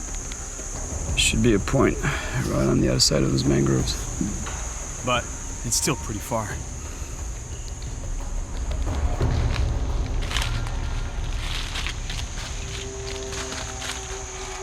Oh, over there, over there. Yep, check this out. Makes for an excellent meal. Let go, buddy, let go. Just let go. Let go. You won't. Man, they're so powerful. You don't want your fingers to get caught in those claws there. I'm telling you, I have food right now, so I don't really care about this guy, but he would make an excellent meal. It's so tasty. You can eat the claws and the interior here of the shell. It's full of very nice, tasty white flesh. All right, bud, you go by. Come on, get out of here, bud, before I eat you.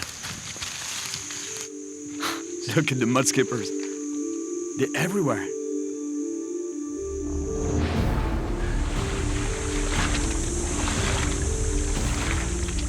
Coming out of the mangrove forest into the lagoon, I come across some local fishermen. And they don't seem surprised to see me at all. Bonjour. Bonjour. No wonder. They're from the same village as Solo, and it seems he told everyone about me. Vous êtes en train de remonter le filet? Ouais. Zéro. Rien? Rien du tout. Rien. Le premier coup, on a vu quelques capes rouges. Ouais? Ouais, près de 3 kilos, quelque chose. Quelques-unes? Ouais. Et là, rien. Et là, c'est le deuxième coup, ça change. I feel bad for these fishermen. Fishing the lagoon is the only way to feed their families. But they don't always catch. Ouais, vous avez une belle pirogue, hein? Ouais, merci. Elle serait pas à vendre par hasard? Non. Non? C'est personnel, ça. Non, je rigole. Non, parce que j'ai eu une petite galère de pirogue. J'avais une pirogue aussi, elle est tombée en panne. Ah, d'accord. C'est pour ça que je pêche un peu du bord. Mais... I tell him about the fish I'm looking for and the spot where I'm headed. He confirms it's good, because as I saw on the GPS, it's a point where the water drops off quickly. Ouais, je vous laisse travailler, les gars. Merci. Salut. Bye bye. Salut. Salut, merci. Merci beaucoup, bonne chance. Allez. I won't reach the spot before dark. Not good, because I still need to set up camp. Okay, we're clear. The locals told me there's a good place to set up camp nearby. Just past this clearing.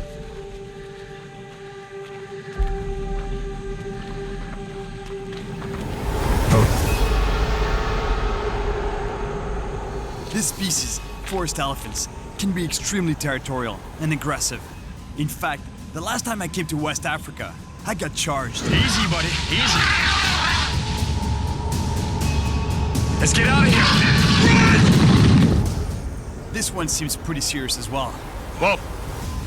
But I've learned that in this situation, you have to stand your ground, maintain eye contact, and keep calm to avoid getting charged. Let me go.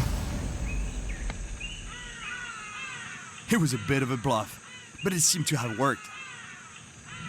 But suddenly... Oh! Watch out, guys! This one's charging! Another one comes charging out of the forest, full on. Whoa, I just want to pass. Calm down. Calm down, my friend. Stay where you are. Thank you, buddy. Man, the elephants are crazy here.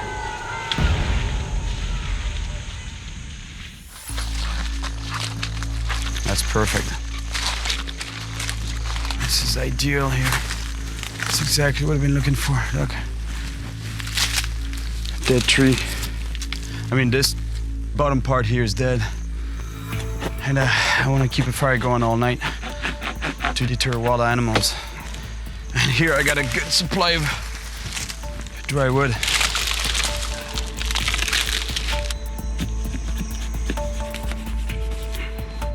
There's a lot of dangerous wildlife here, but what I'm most concerned about are elephants, buffaloes, and leopards. And a fire is essential to keep them at bay.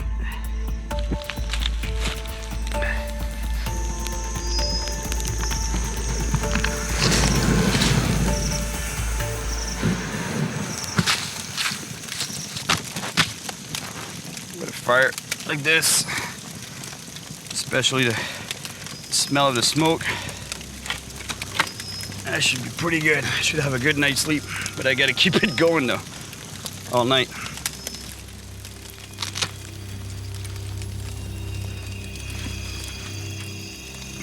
All right, here we go for a good night. I need to wake up every 15 minutes.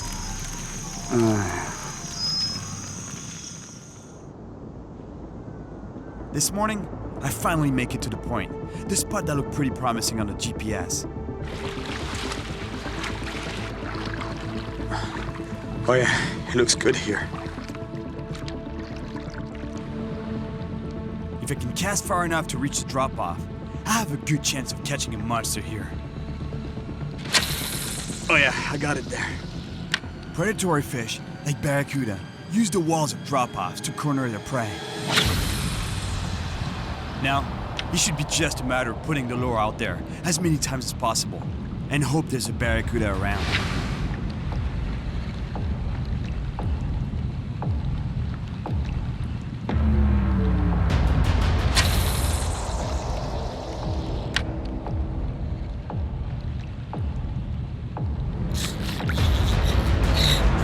Here we go. Woo! Big fish, big fish, big fish. Ow! Oh.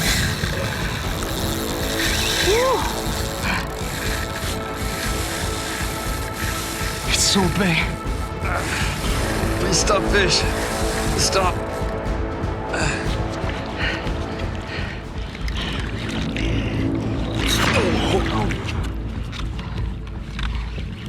Oh, I almost lost the rod. Seriously, what is this? I'm kind of scared to see the size of this fish. Whoa. I really have to pull hard on this fish before it gets caught on the snag on the bottom. All right, it's coming. I turned it. It's coming towards me. It's a big fish. Whoa.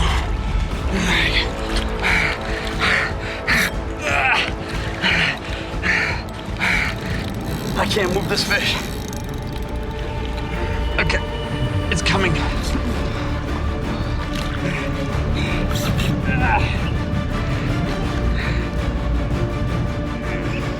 Oh my God. Look at the size of this fish. It's a giant fish.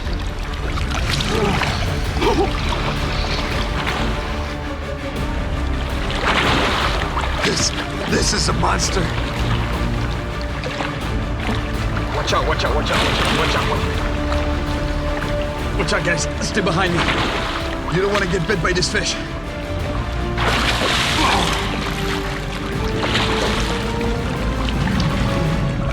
This is a giant fish. Look at that. Unreal.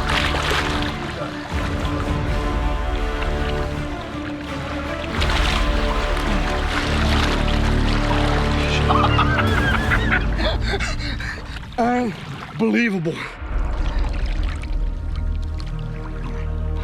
Guys, look at the size of this barracuda. This is unreal. This is exactly what I've been looking for. The Guinean barracuda, one of the biggest species of barracuda in the world, if not the biggest. I mean, look at the size of the head. It's so wide. This fish is as big as me, and look at the teeth. This is unreal. And the tail, it's like a paddle.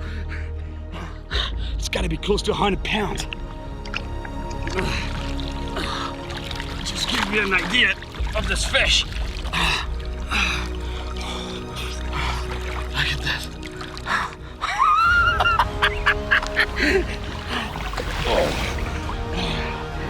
You're gonna go back, buddy. I don't want to hurt you. I want to put you straight back. Send you straight back to where you came from.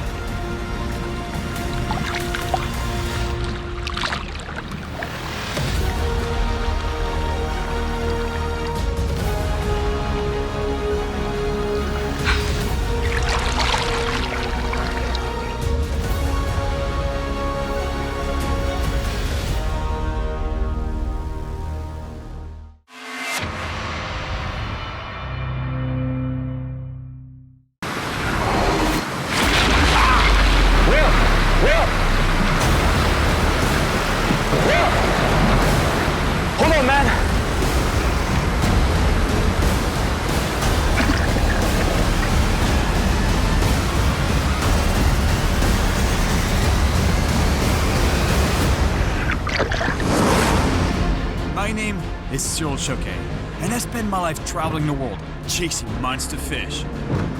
This time, I'm headed to Lake Mistassini, a giant body of water in Canada's vast north. Legend has it that huge northern pike lurk in its waters. The size of me? No. But it's brutally cold, making fishing nearly impossible. I can barely close my hands right now. It hurts so bad. Oh my God! These fish are known for their blazing attacks and their jaws full of sharp teeth. That cut is surgical, as if it was done by a scalpel. They're so ferocious, they even devour each other.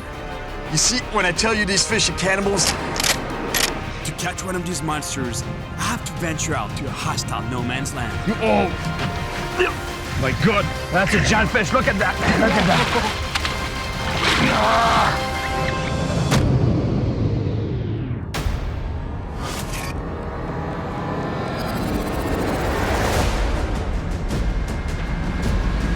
We're headed to one of the biggest lakes in Canada. Lake Mistassini is huge, 100 miles long and about 600 feet deep. Imagine, it's so deep that no one knows for sure what lurks in its depths. So if I'm going to catch a monster pike, this territory definitely gives me one of my best chances of finding it. I'm on the land of the Cree First Nation in northern Quebec, Canada. I'm heading up the mighty Rupert River towards Lake Mistassini, a huge body of water famed for its legendary giant pike.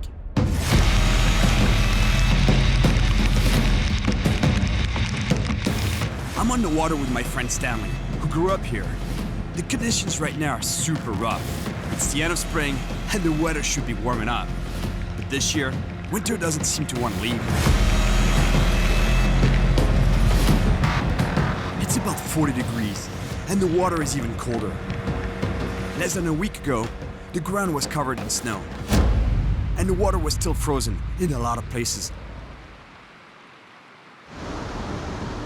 We get to some impressive rapids that flow into a deep pool. The ideal hunting ground for ambush predators like the northern pike. I'll carry this just in You case. taking your gun? Yeah. Safety? Safety reasons. This is black bear country, and even though attacks are rare, you have to be on high alert.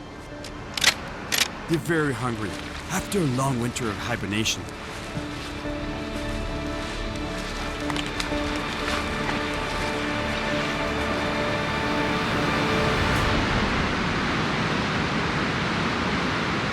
Ah, oh boy.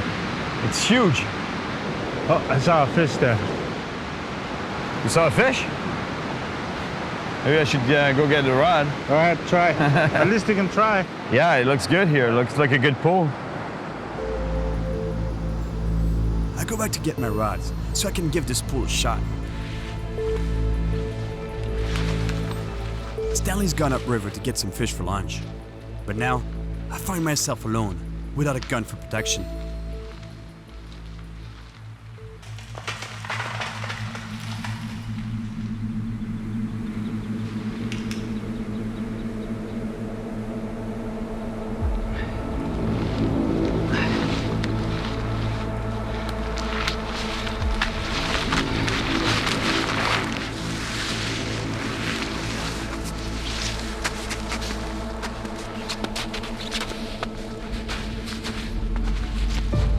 Springtime in northern Canada. Oh my God.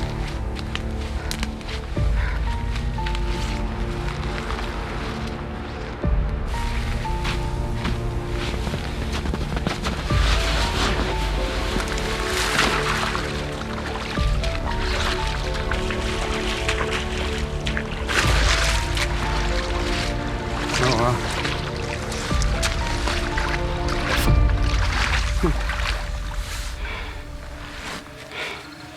Check this out. That's the lower jaw of a pike. Look at the teeth. Sharp, pointed teeth. Shark-like teeth.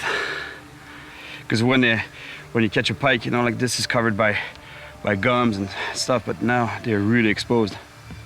And that's a small pike. It's not a monster at all. I don't know what took this pike. Maybe a bird. Might have been an osprey, golden eagle, or maybe a bear. Wow.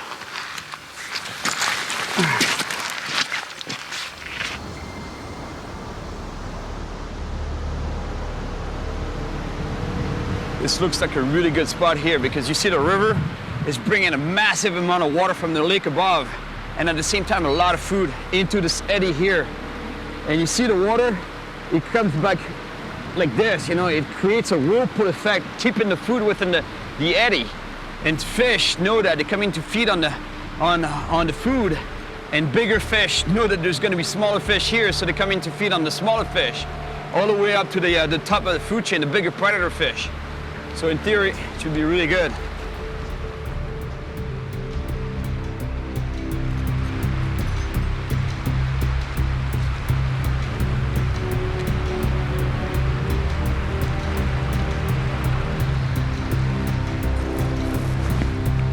I'm sure it's a good spot, but I think the water might still be too cold for the pike to be active.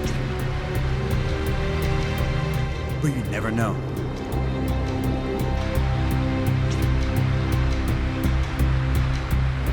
Yep. Good shot. Oh.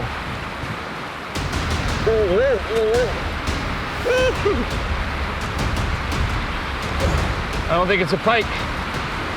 Oh, it's a speckled trout. Nice fish. Oh. My God.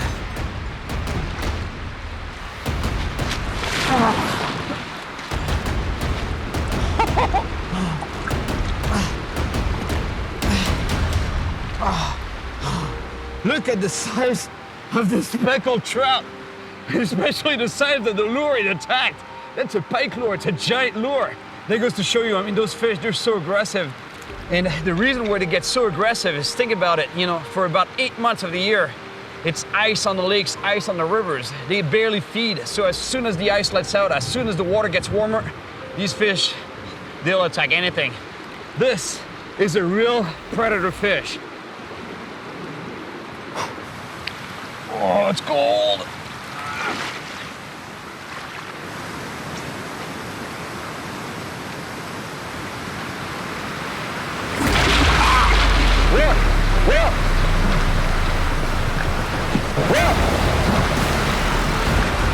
Hold on, man. My underwater cameraman slipped on a rock. He's got a big camera in his hands, and he's struggling to fight the current. He's being swept downriver.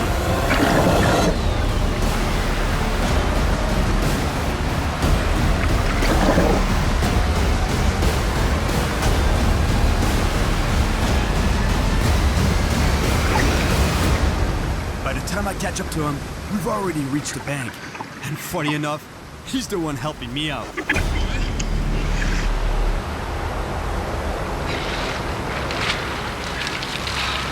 Thanks for jumping in, but I could see you getting swept by the current. With a camera in your hands, you couldn't really swim. So I couldn't get turned around and use my arms. it was not the smartest thing I did, jumping in. No, but thank you. But thank you. You're welcome. All right, let's go. Get warm. Let's make some fire. Yeah, we gotta get a fire going there. Yeah. God, it's cold. We have to warm up as fast as possible. Staying soaking wet in these temperatures means guaranteed hypothermia. I'm glad there are a couple of birch trees around. Its bark makes for excellent fire starter.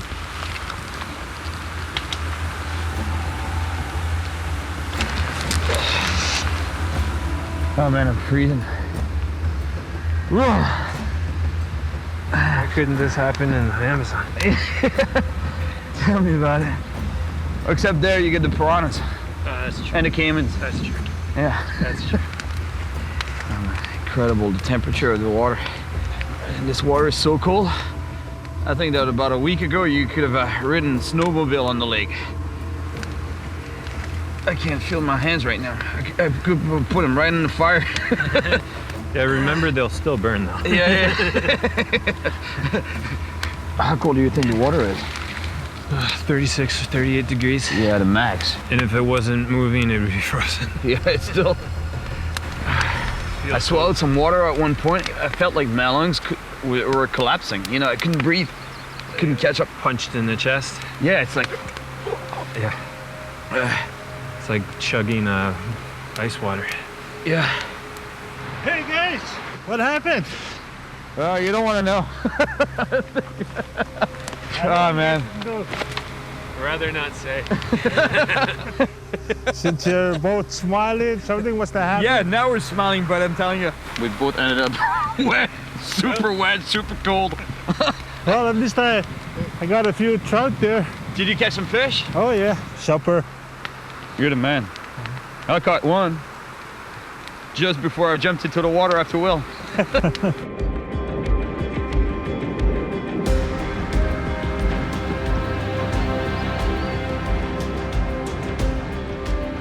After drying out, we continue up the Rupert toward Lake Mistassini.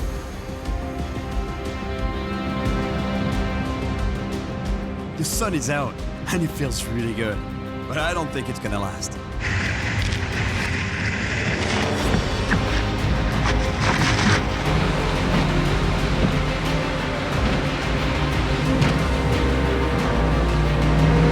Good job, man.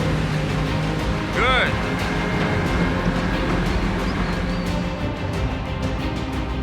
We're still far from the big lake, but we're starting to see spots that look great for pike. Bays with shallower and slightly warmer waters, and some weed beds.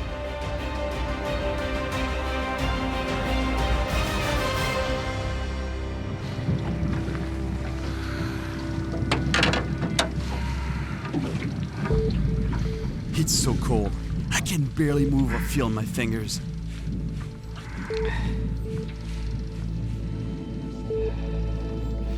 Without a metal eater, these fish would slice through my line right away. They have about 700 sharp teeth that will sever the strongest and thickest lines. And legend has it, there are pike out there that can weigh over 60 pounds.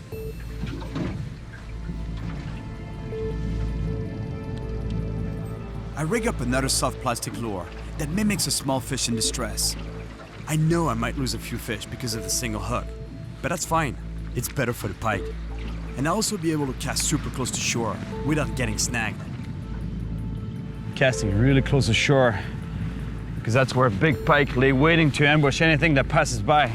Could be fish, frogs, mice, little ducks, and even their own.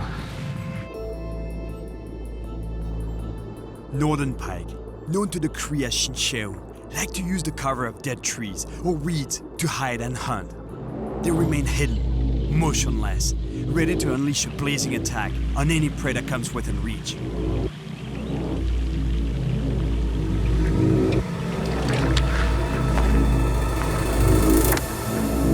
Chinchou! Chinchou! Where is Chinchou? Right there. In the water? The water. Yeah, thanks, man.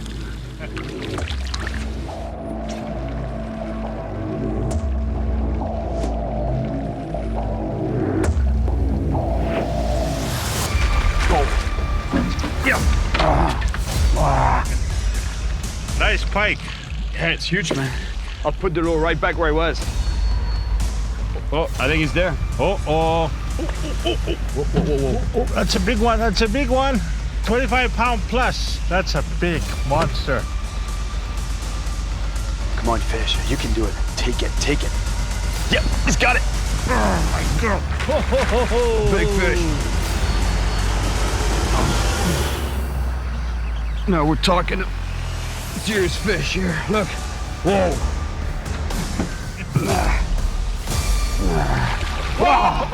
Got off. Unbelievable. That was a long one, eh? That was a long, fat fish. Oh, yeah. Giant. My heart is pounding like that. Right now, it's going like this. No, look at the lure. It bit in half. Can you imagine how sharp those teeth are? Look, that cut is surgical, as if it was done by a scalpel. Unbelievable.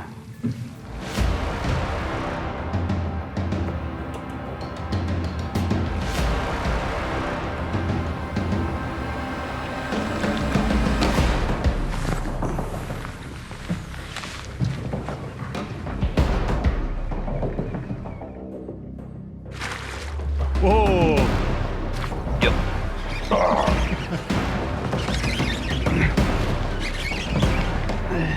Nice one? Yeah, nice fish for sure. Oh, yeah. Not as big as the one I just lost, but... Yeah. Still a nice pike, eh? Still a nice pike for sure for anybody, anywhere. This would be a giant fish. Yeah. But for here, it's just an okay sized fish.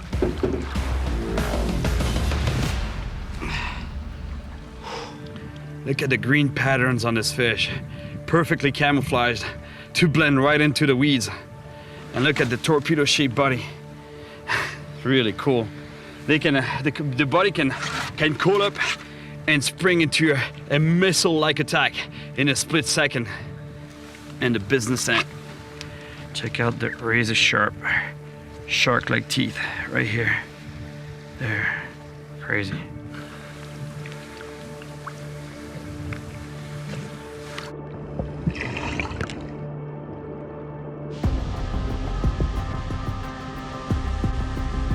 We really need to get to Lake Mistassini before the sun sets.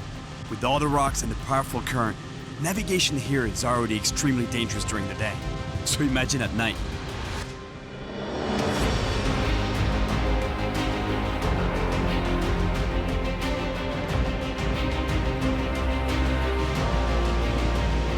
This lake is a real inland sea, about 100 miles long and depths reaching more than 600 feet.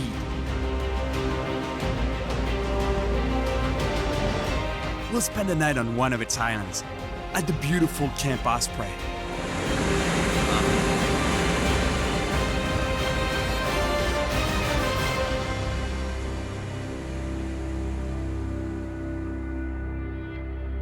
How big do the pike get here? It's very big, about the size of me. Really? Yeah, they're like 6 feet. No. Well, for this one that broke was about 6 feet. One of Stanley's friends tells me about a huge pike he had on the line that literally broke his lure before he got off. It broke it in half almost. Yeah, need to make stronger. Look, it's made of wood inside. And they go from 30, 40 pounds, 50. 50 pounds? You think there's 50 pounders out there? Yeah, but let's see what they do. That's exactly why I'm here on Lake Mistassini, because I know there's giants in this lake. Yeah. I know. Well, thanks a lot, man. All right. I hope I get the monster. Here's your lure bag. That's better than a pike itself. That's a trophy right there. Yeah, the one that got away.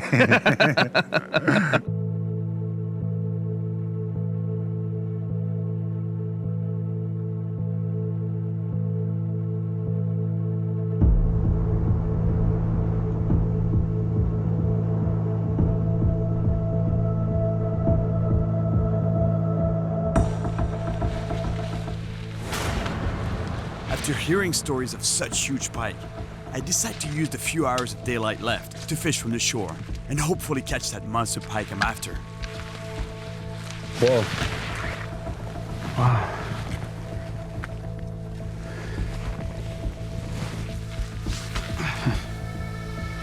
It's a moose antler. Something killed us. Could be bears, could be wolves. Who knows? Like the jaws there. Could have been natural causes too. Rough life.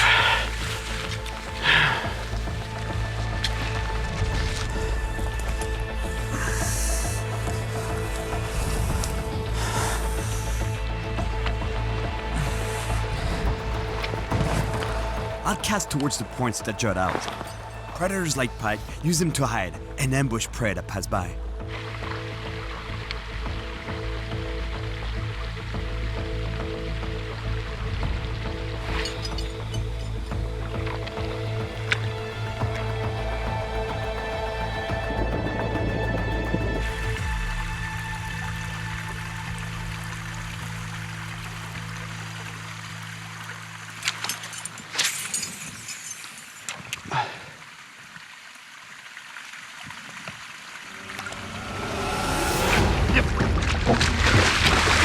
Here we go. Oh. Got my stay here, buddy.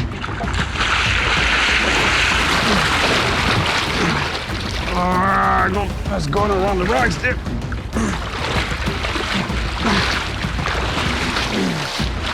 Oh, yes, I got him. Man, what is it? Come on, don't go there.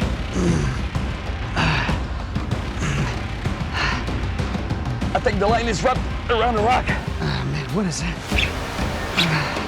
Man, it can't be a pike. What is it? Oh, it's a laker. It's a big lake trout. The line's got under a rock.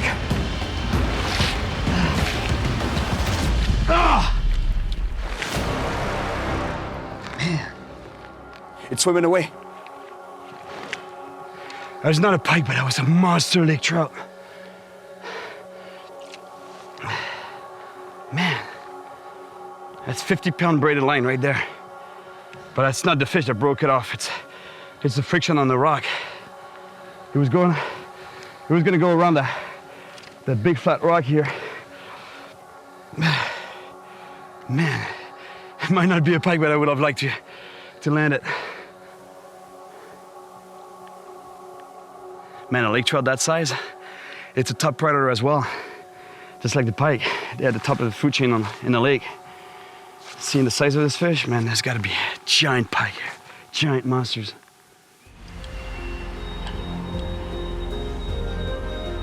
I feel really confident that I'm getting close to that big pike. a mythical fish.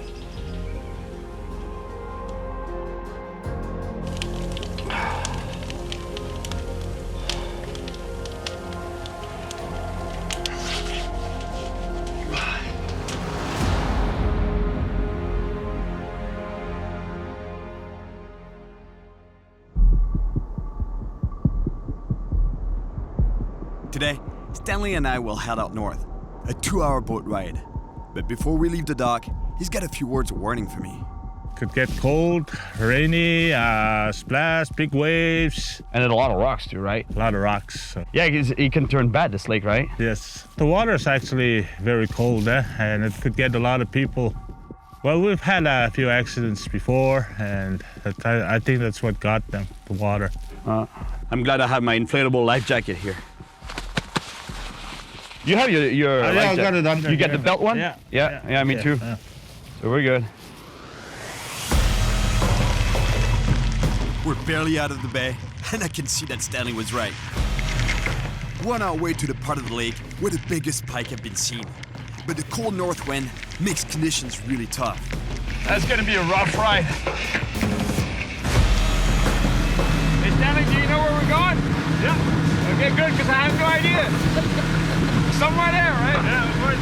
All right.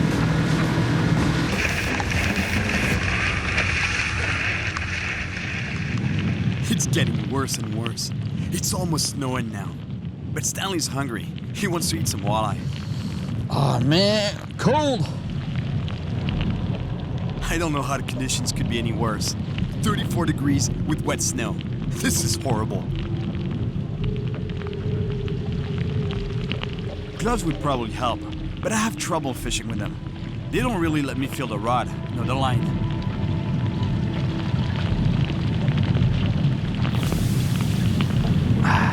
Man, it's so cold right now. My hands are literally frozen. Look, I can barely. It hurts when I close them.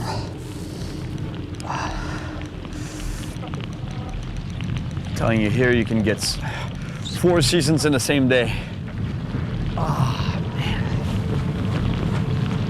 I'm gonna get some blood back in my hands, man. That's crazy. Yeah. Oh my God. It's so cold. Oh, I can't even fish right now.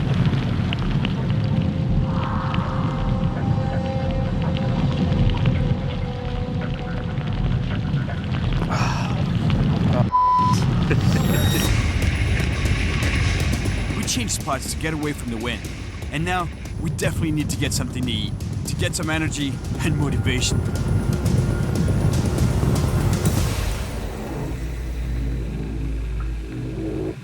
The rain is letting up, but it still feels just as cold. At this time of year, the temperature should be in the 60s. At least the wind has stopped a little bit. Yeah. It's gonna warm up a bit, I think. Yeah. Yeah, a bit. Just a bit.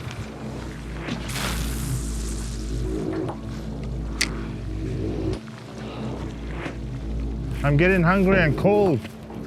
I'm already cold and hungry. Hey, fisherman. Yeah. Can you catch a fish? I'm really hungry now. I'm working on it, my man. Now I'm gonna catch, look. Okay. It's coming. You need gloves? I don't need gloves. I need a fish so we can go warm up. I think you're getting rusty. Yeah, I suck. Oh, here we go. Here we go. He's got one. All right. Sorry for, I had to rub it in. Finally, eh? I told you. I could feel him chasing the bait, getting close. Lunch fish. Oh, yes. Can't lose this fish.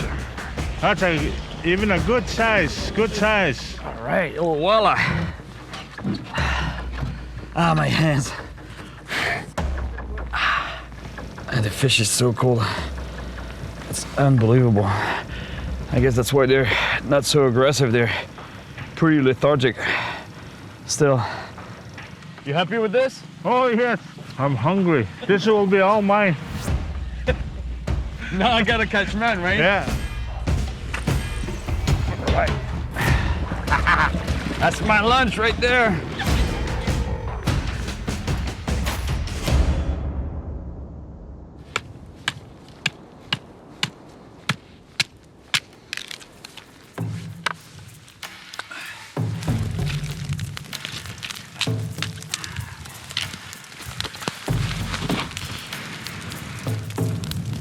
Oh my God.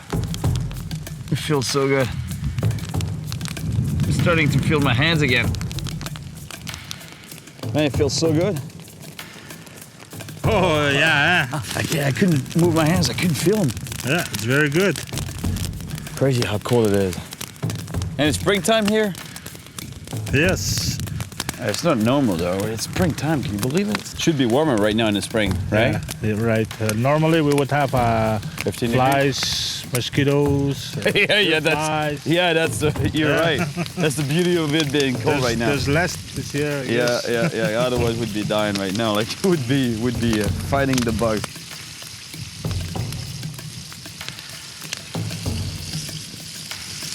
The best fish. There's nothing like the shoreline fish. Yeah. Yeah. Good. You got the right walleye. Yeah. That's it. That's why I was taking time, because I was trying to choose the good ones as opposed to an any walleye. Yeah, that's right. Good teamwork there. Yeah, exactly. We're thinking the same.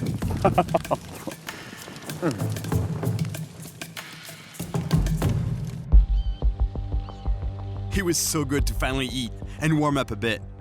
Now we're back in pike fishing mode. We're getting close to a shallow area where the water should be a little warmer and the predators more active.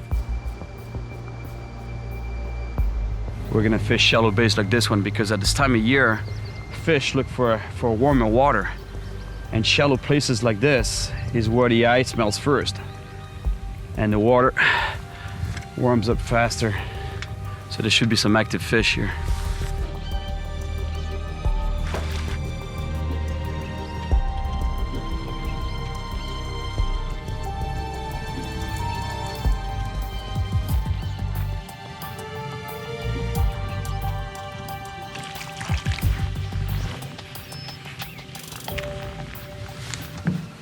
Oh, that's a big one. Still after it. He's still after it. He's coming.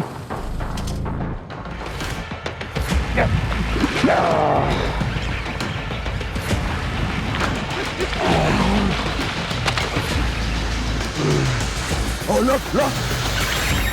Oh man, no! That's Oh, it's a pike. A pike got it. A pike just got it. Man, it's trying to swallow it. It's got another fish in its mouth, eh? You don't see that often. He's got the big pike in his mouth. Yeah, he won't let go. I think he can't spit it out because pike's teeth are pointed backwards. Did you see the side of the pike it attacked? Yeah. Wow, yeah, Cyril, that's a hungry pike. It's half its size, I think. Yeah, beast. Oh my God, look at that. Wow. Unbelievable.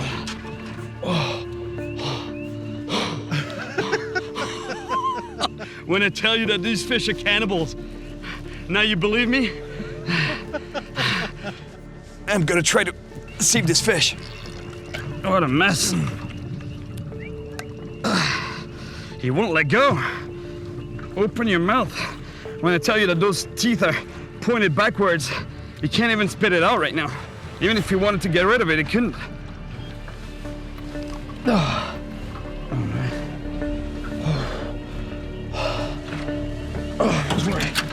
Oh man, look, it's still alive, that poor fish. Pike can actually choke to death from swallowing predator too big. Let's put him back in the water.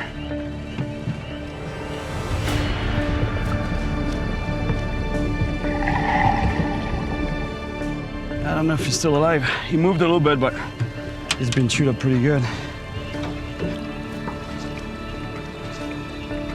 Oh yeah, he's kicking.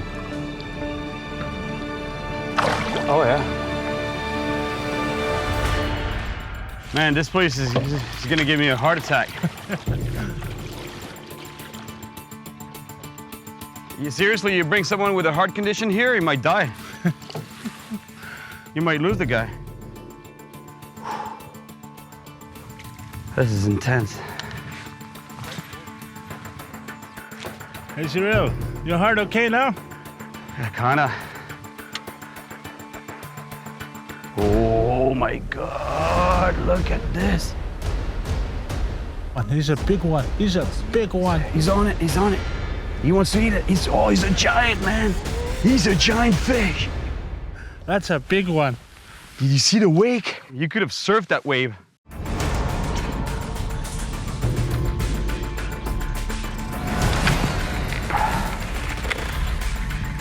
Come on, fishies. Oh yeah. Something followed. Something chased it. See the wave? Yeah. It's coming here. It's coming. Yeah. It's coming after it. Yeah, he's right behind it. Whoa. Oh my God! Oh my God! Oh. You got him now? Yeah. That's a giant fish. Look at that.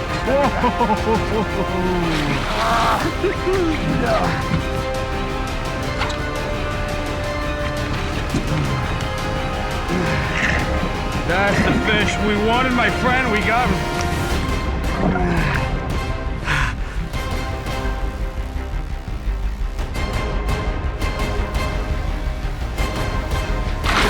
Oh no! Oh no! What happened? After all this work, I'll lose him right here. That was a giant, man. That was a big slot. Well, I didn't have a chance to do anything. Next thing I knew is you're in the water. We had him. That was like that was 30 pounds. Yeah. Oh well. You gotta keep at it, right? Right.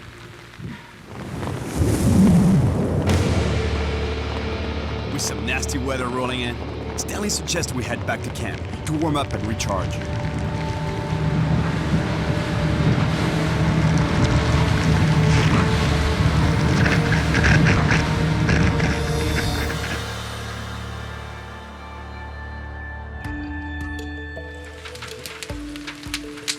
Back at camp, I'm invited to a traditional feast. It's been so cold that a hearty meal and a good night's sleep will do us some good.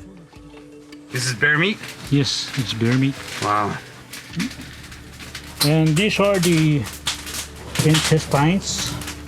Those are the intestines. And you eat it? Yes. And there's another one there. And this is the stomach.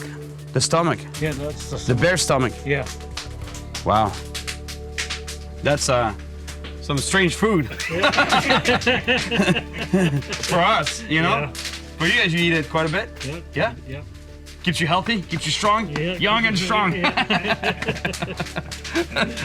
In the traditional Cree way of life, people hunt, fish, and trap many different animals like fish, moose, caribou, bear, goose, and even beaver.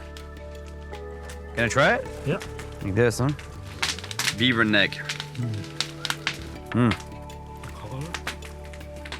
It's really good. Really tasty. Man, it's one of the best bush meats I've had. The rest of the community joins in on the feast. Everyone gets their fill of local delicacies, with more than enough to go around. Goose and beaver. Almost tastes like a... Okay, this is the bear. This is the bear. Proteins. Protein and protein and protein. That's dessert. Intestine, bear intestine.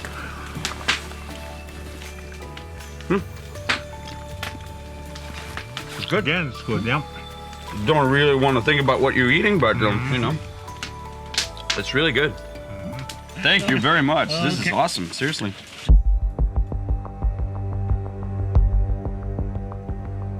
Later in the evening, Stanley and I have a discussion with Kenny. Apparently, He knows a spot where monster pike can be found.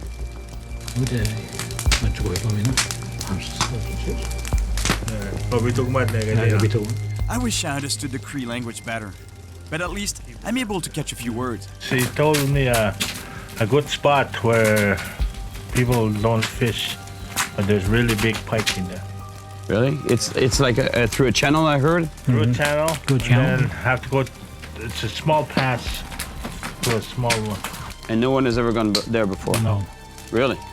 Because right now the water level, he said, is high. So we can go with the boat? Yes. That's why no one has ever fished there before, because they can't go there with the boat? Yeah, with the big boats. Sounds like an idea. Stanley, we're going there. Yeah. We're going there. Thank you so much. Thank you very much. Inch commitment.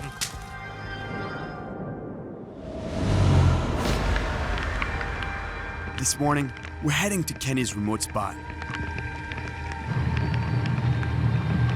We're going to a place where no man has gone before. Wow.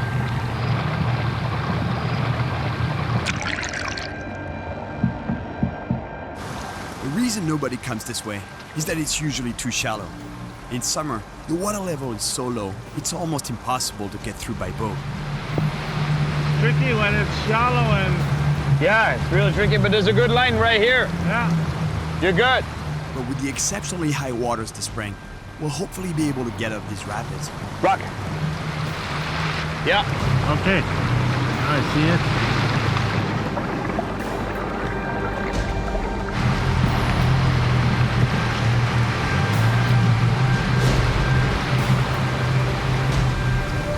Good job, man. Oh, yeah. We're almost there. Almost made it.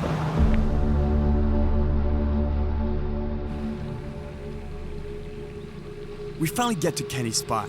It might not be a very big lake, but there are a lot of dead trees along the bank, a great habitat for northern pike.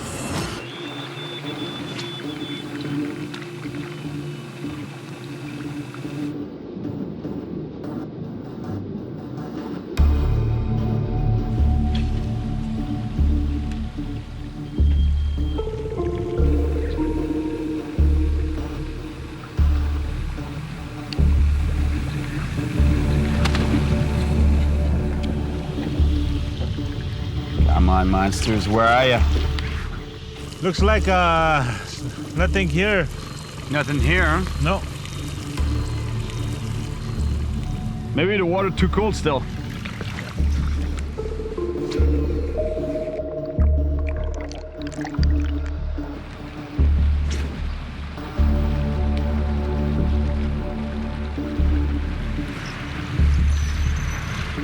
Oh, my God. The size of that fish that just attacked. Unbelievable. My legs are shaking, I'm telling you.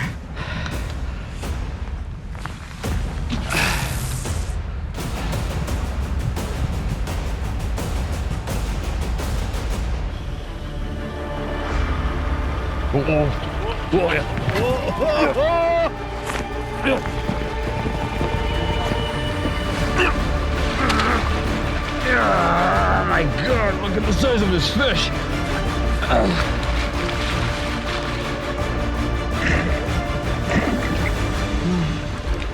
Whoa. He's got him, he's got him. Nice one. Yeah, that's a big fish, for sure. Oh yeah, I just saw it. Yeah. Whoa.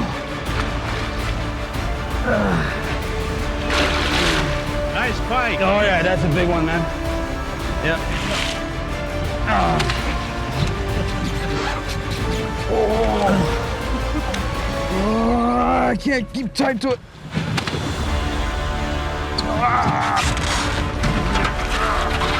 Nice pike, Cyril.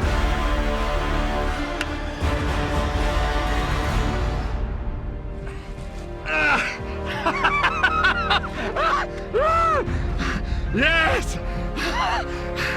Oh my gosh! The size of this fish, man. Oh, unreal. That's a good one, boy. Look at the size of this pike. That's a monster. That's what I've been chasing. It's huge. Not only it is long, but look how wide it is. Look at the size of the head. It's pretty much the same size as mine. And it's an old fish, I'm telling you. A pike this size here in the north, the feeding season is so short, it's so cold that this pike might be 30 years old, whereas the same size animal in the south, further south, would probably be 20 years old. My God. Thank you, Stanley. I'm happy now, I'm happy.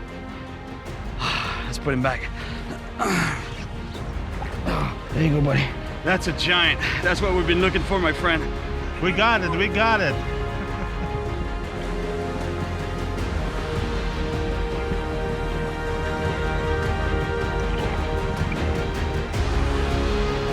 Yes. Ooh. Yes, Stanley.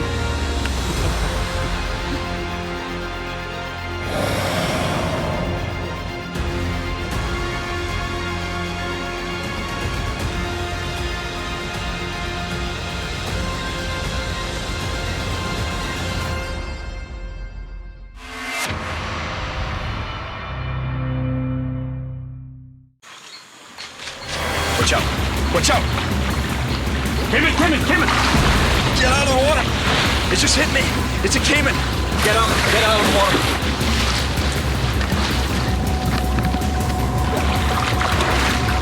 Get out, man! My name is Cyril Choquet. I'm in the heart of the Amazon jungle, in search of an enormous wolffish. A ferocious predator with a reputation for causing accidents among the region's locals. And to find one, I have to make my way through this hostile environment. It's a cayman. Look at the teeth. Grubs. And even find a way to survive in the jungle. That's a huge fish. I have to swim in waters infested with piranhas, and where caimans, stingrays, and giant anacondas lurk. What was that?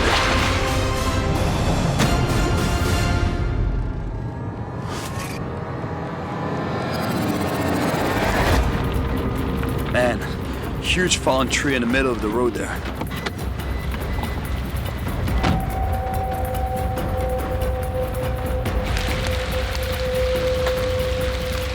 I guess it's a good thing I sharpened my machete. Voila. Because the only way to get through is to clear the road.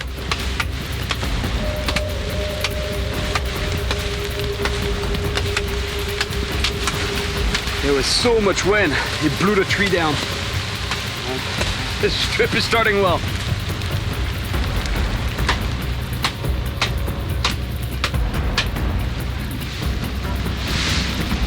Bom trabalho.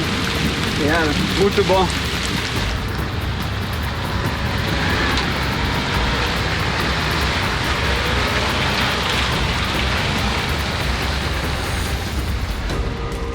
To a place known for its monstrous wolffish.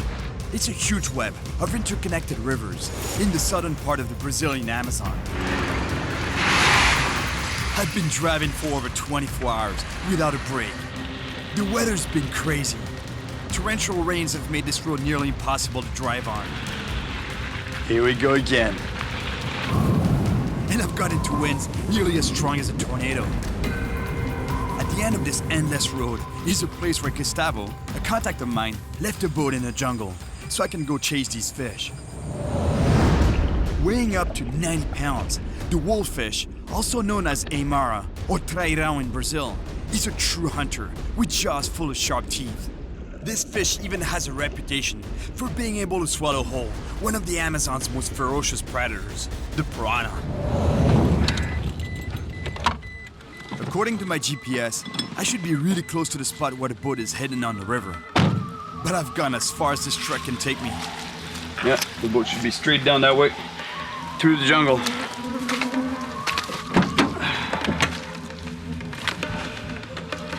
After that exhausting drive, it'll feel good to trek a bit.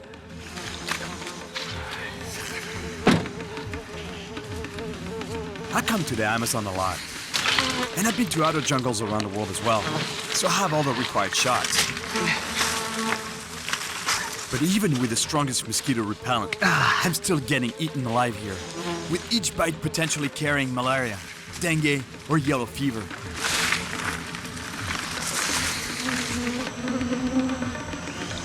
There's water here. Should be here. Yeah. The boat should be right around here somewhere.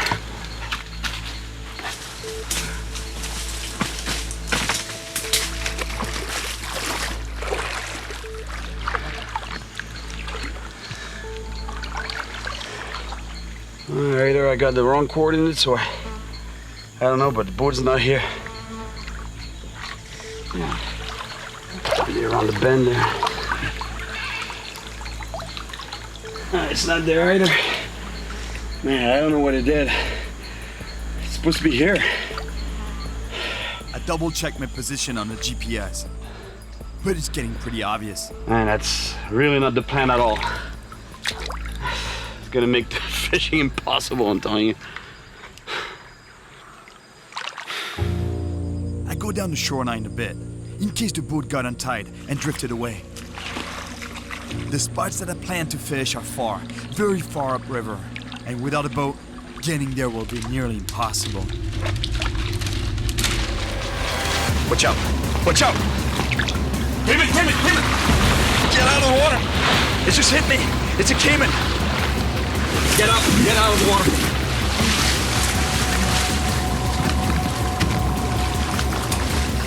Get out! Get out, man! Get out! Get out! It hit me in the legs. Are you okay? Yeah, I'm good. Didn't bite. I think he just freaked out. He must have been laying on the bank and saw us, heard us, took off in the water because that's how they escape. That's how they run away from danger. Man. Whoa.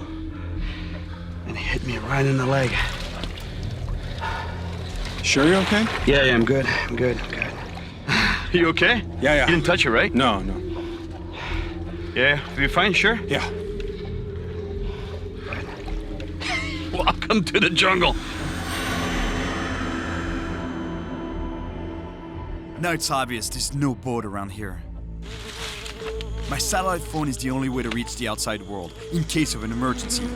But I need to use it now to reach my contact Gustavo and find out what's happening.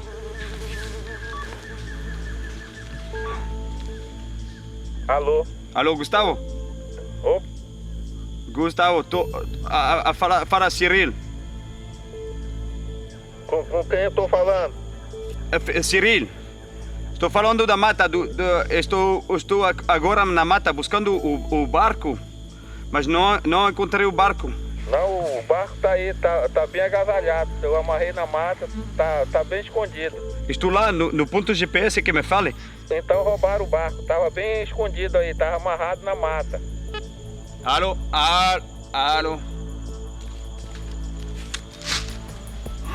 Damn it. Man, he says the boat was robbed for real. He says it's there. It should be here. The GPS spot that he gave me.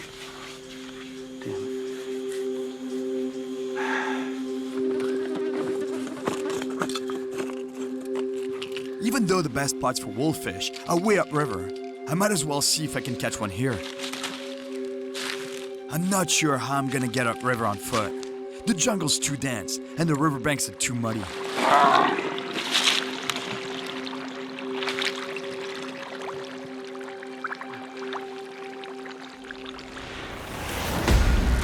It's a cayman. It's a spectacled cayman. Dangerous, but not as scary as the one that just hit my leg. I think that one was a black cayman, a species that can grow to nearly 15 feet. Man, he's getting devoured by bugs. At least I'm not the only one. Man, those things are relentless. The bees, they keep attacking his eyes. What are you doing? Go in the water.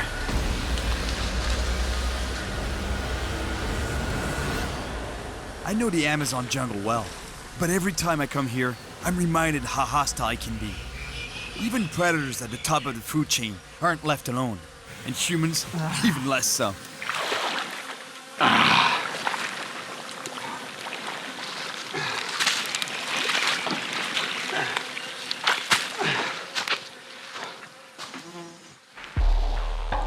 I'm still pretty far from the area I want to be in, but this spot looks like it could be good for wolffish.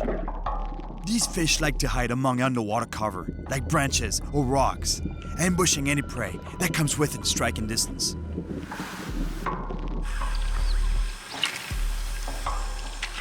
So I keep casting as tight as possible to the trees on the bank.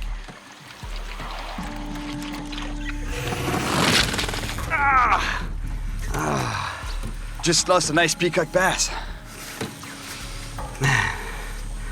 That was a peacock though. It was not what I'm looking for.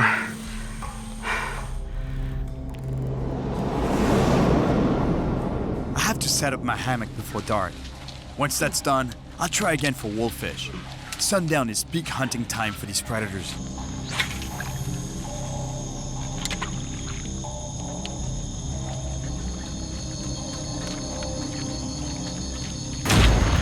Yep. Oh. That's a wolf. That's a wolf. That's a wolf. That's a wolf. I got a big wolffish on. No! No!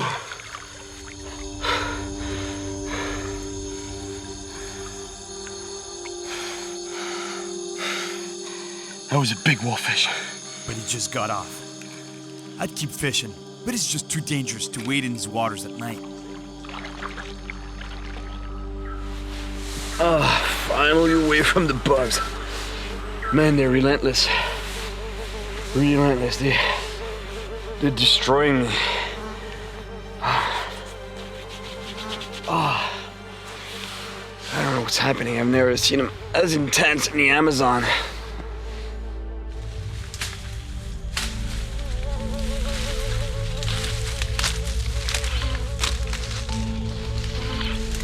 This morning, I make my way towards the area known for its huge wolffish.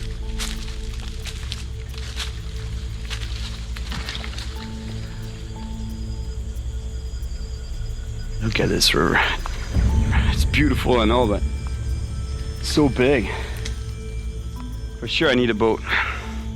And the shoreline, the shoreline's so steep, dense, vegetation, inaccessible. It's gonna be tough. All right, let's go for it. Let's find a place where we can fish. After following the river upstream for a while, this looks good here. I finally find a spot where I can fish from the bank.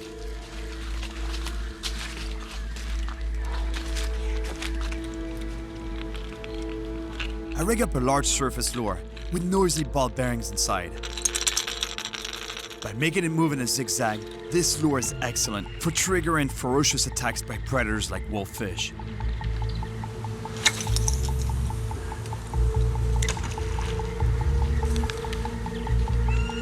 This lure doesn't resemble an actual prey, but it's the way I make it move that can trigger an attack.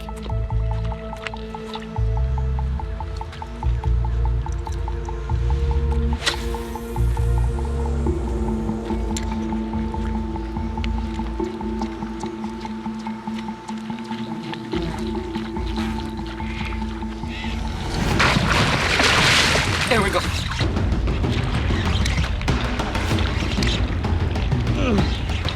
Big fish. I didn't really see the attack. I'm not sure what it is.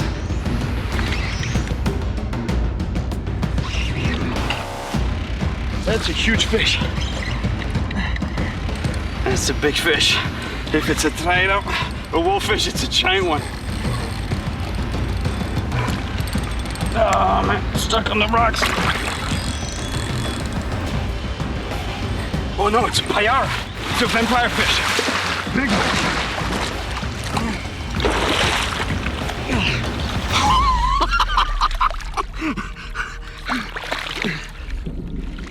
Look at the size of this vampire fish. It's a giant. It's humongous. Seriously, I've never caught a fish this big, a payara this big. It's gigantic. And I spent I don't know how much time in the jungle before trying to get a big vampire fish like this. And I got a big one for sure, but it was not as big. This is monstrous. Look at the teeth on this fish, seriously. Unbelievable. Look, you see the size of the fangs in the front?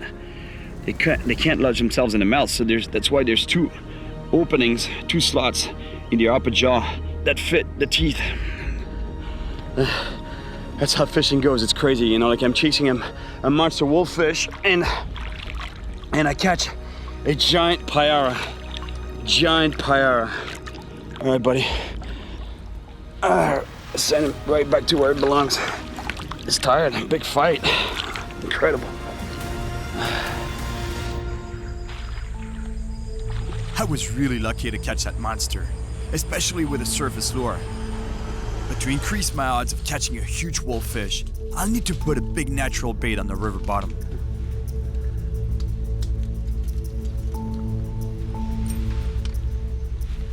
Look over there. That's the bait I'm looking for. Matrincha.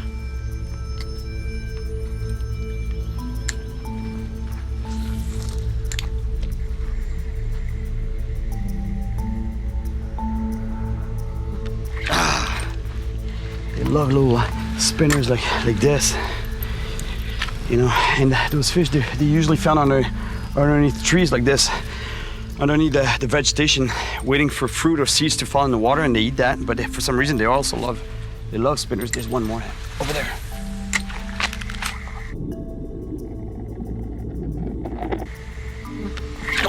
Oh man. I can't even catch bait. Sometimes catching bait is even harder than catching the fish you want.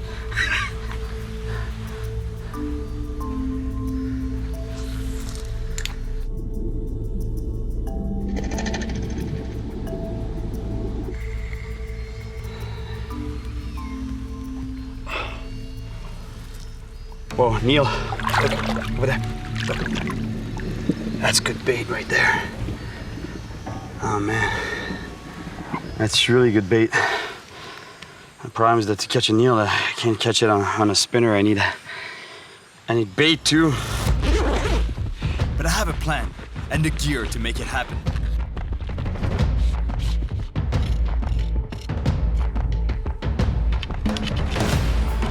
If there's one eel in the area, it means there must be others.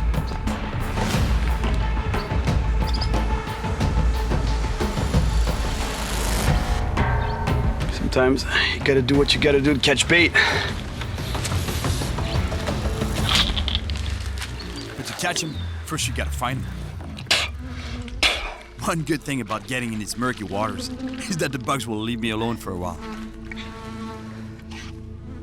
I don't really know this particular river, but I've been to the Amazon many times.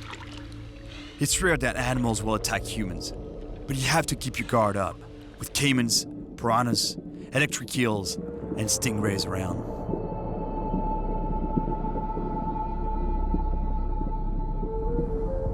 The problem is that the water is even murkier than I thought, and eels hide at the bottom between rocks.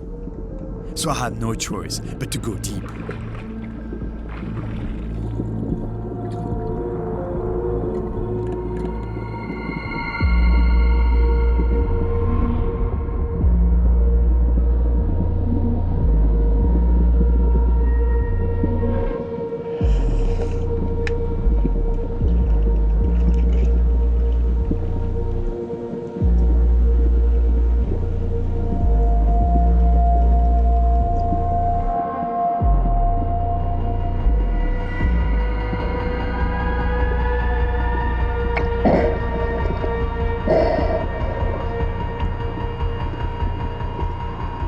Spot one.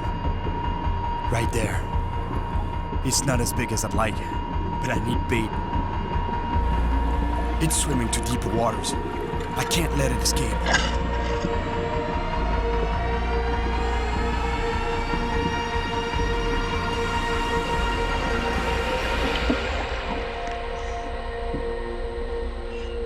That's good bait, but a little too small. I know there's more in the area, so I dive again to see what I can get.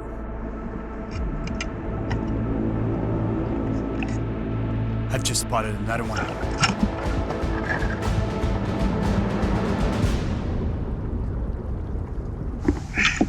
Sorry, buddy. I need bait.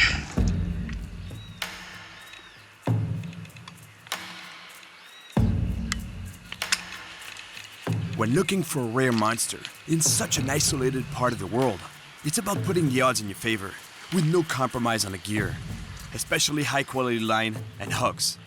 And here I have a metal leader because I'm telling you, the wolffish, they have such nasty teeth that they can go through any kind of line. Here, a swivel and a 50-pound fluorocarbon leader attached to the main running line, which is 40-pound braided line.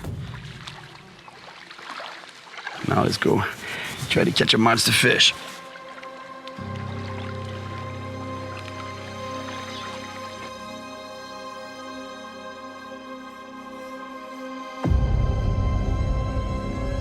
I found a great looking spot, an enormous sandbank that drops off into deeper waters.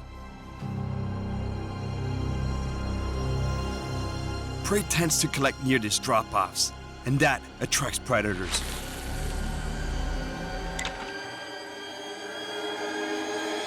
Thing I gotta be careful about though is sandbanks like that is a perfect environment for stingrays.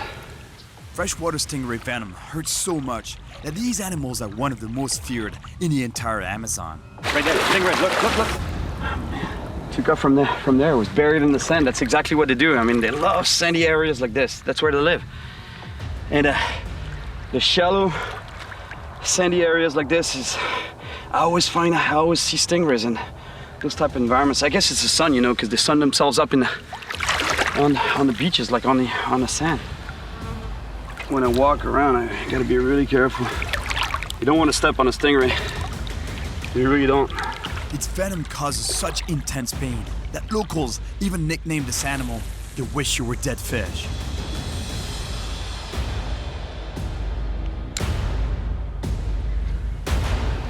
Oh.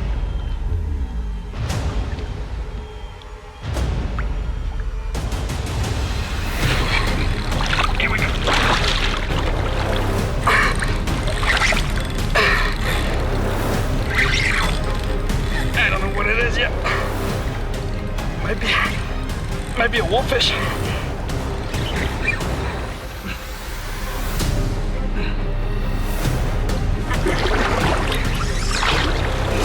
Yeah, it's a wolf. Exactly what I'm looking for. But this one is not that big.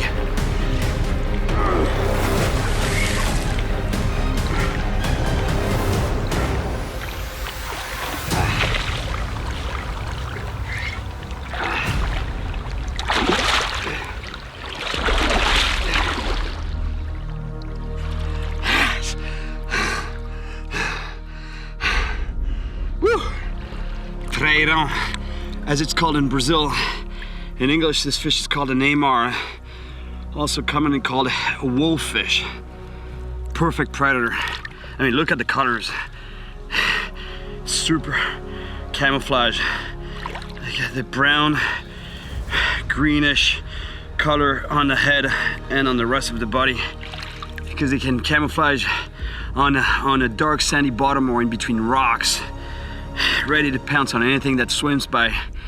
And look at the mouth, look at the weaponry, look at those teeth on the upper jaw. Oh, man, I just need the same fish 6 times bigger, 6 or 7 times bigger. Man, go get me your brothers, your mother, your grandpa, anybody.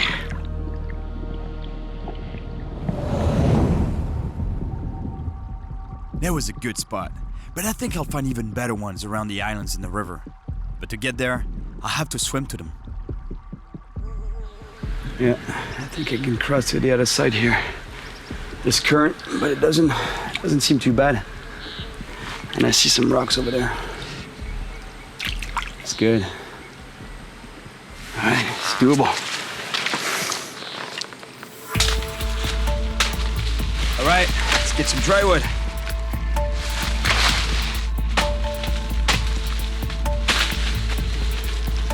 I'm gonna cross that river. One way or another.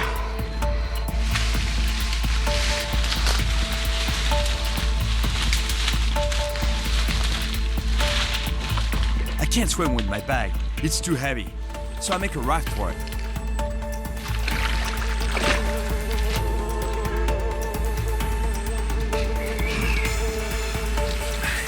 See if it works.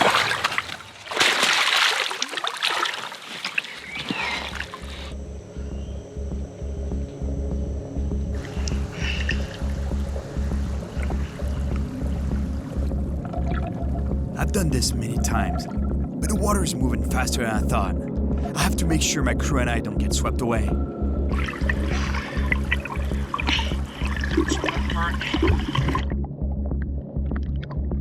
Halfway there, but the current seems to be getting stronger and stronger. I hope this wasn't a mistake.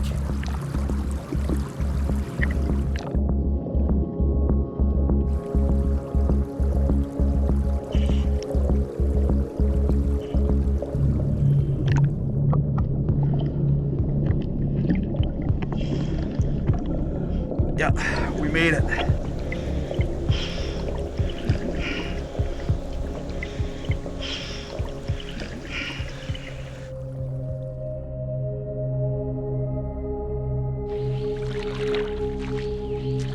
This is such a big river. The only way to fish this river, the proper way to fish it is with a boat. This is the dry season, so it's perfect timing for coming here. I mean, I see spots, but how do I get to them? I mean, there's a few spots like here, you know, sandy points that I can fish from, but I'm super limited in my options. Anyway, we're gonna make it work though. Still cool, I'm in the Amazon, can't complain.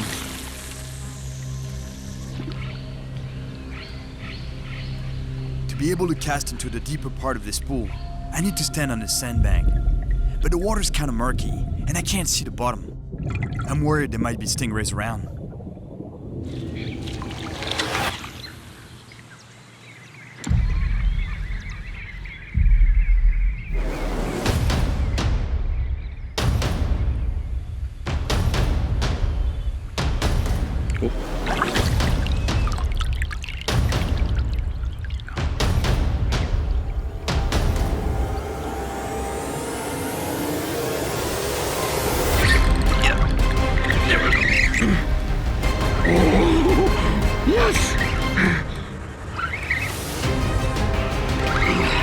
Whatever it is, it's a good sized fish.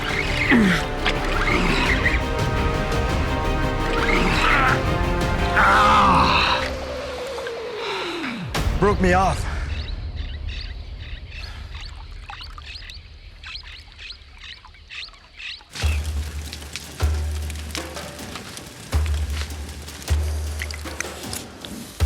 With no boat, progress is slow, and we may have to stay in the jungle longer than planned.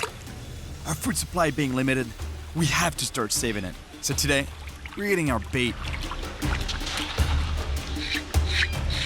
Taking most of the slime off, you know, because they have that protective slime on the body so that they can slide right through the water. But it's kind of gluey and really slimy, so not really cool to eat.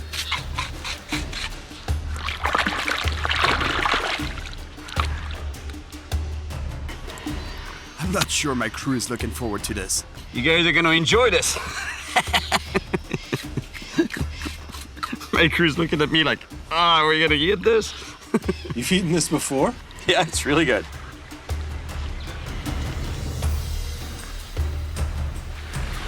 It's starting to look pretty good. Oh yeah, it'll be awesome. Cooked to perfection. You don't want to cook it right on the fire or right on the flames. That's why I removed the burning logs there and just put it in the hot coals. It looks great.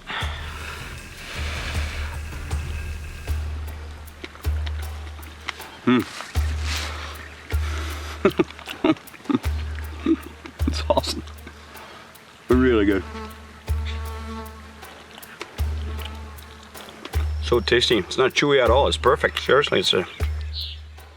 Come on, Jesse. Give it a shot, man. All right. You're not gonna die. This is eel. I'll try it.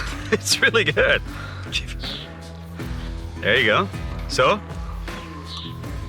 It's not bad. You look nervous. Hey, we've seen way worse than this. Looks like a snake. It's actually just a snake is more chewy. You know, we've had snake before. This is just an eel. Chris, you want some? There you go. You guys crack me up. Hey, come on, we've had monkey, we've had snakes, we've had everything. Insects, and you're grossed out by an eel. So, another piece? Yeah. There you go. That's my man. Oh, it's good. It's not bad.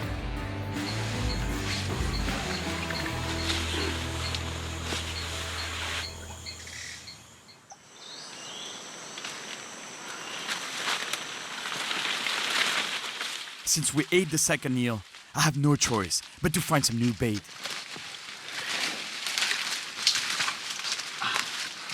Yeah, over there, exactly what I'm looking for.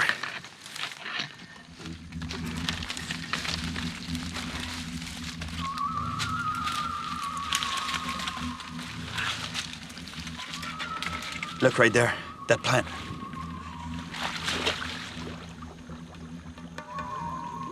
Yes.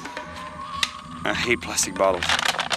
They're so bad for the planet, but at least this one is gonna come in handy.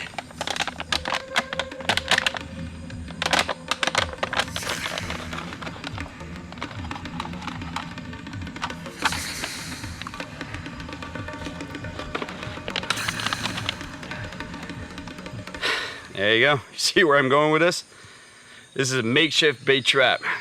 The idea is that I saw this plant here, which is the perfect environment for the kind of bait fish I'm looking for. And I saw there's a bunch of them on the surface there. I'm gonna put some bait, small bait like rice and stuff, in the bottle. This will be totally submerged in the water. The bait fish see the bait, but more so they smell it. So they go around the bottle trying to get in the bottle, trying to get to the bait, and see it as an opening that they can fit through. So they go right through here, and then they get trapped. That's it, they can't get out. But first I gotta get in the water and get close to those plants there.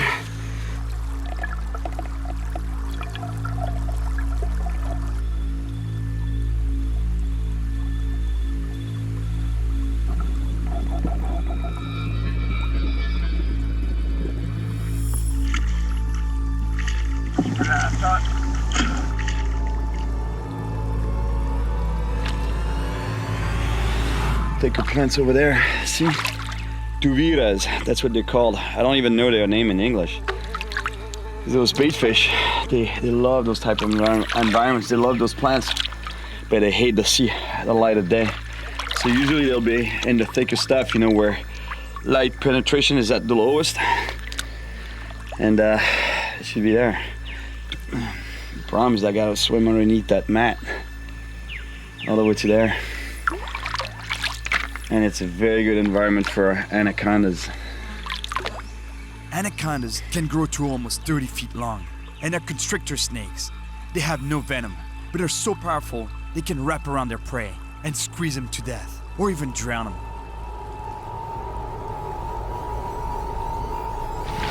What was that?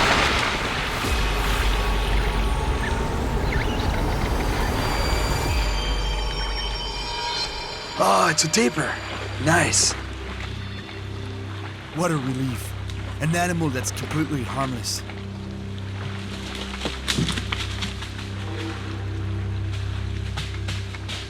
Here. And swim down there.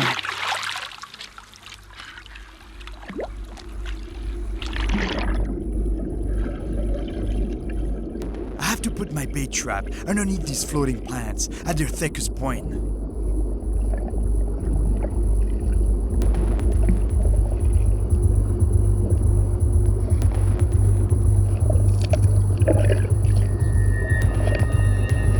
It'd be nearly impossible to get up to the surface to breathe here.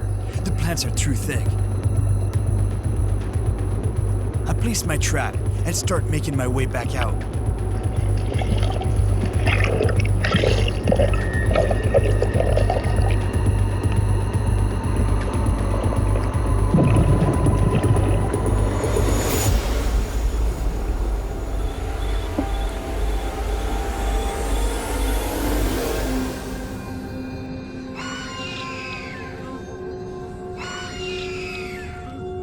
I'll have to wait a bit to see if the trap works.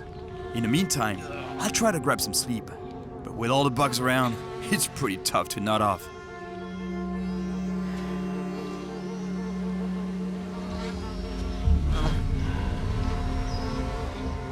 In the Amazon, there's always something close by, ready to eat you. And I've noticed that as soon as you stop moving, the vultures begin to close in.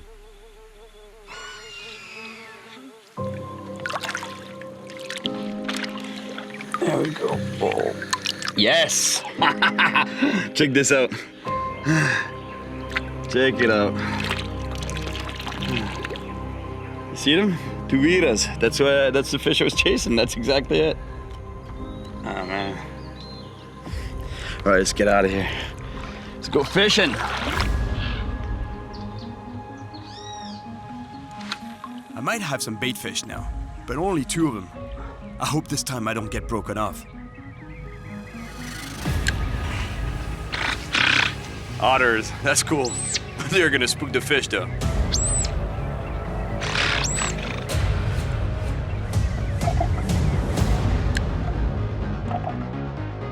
Bite, bite, bite, bite. Ah!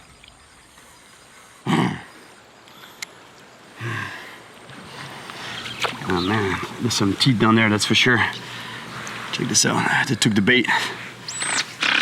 The otters are coming closer. The fishing is done here. I'd better make the most of my last bait by finding another spot. So I get back in the jungle, but it looks like it's getting even more dense. The crew and I are getting tired. It's been pretty intense, and the bugs have been relentless. It's time I find the monster wolffish I'm here for.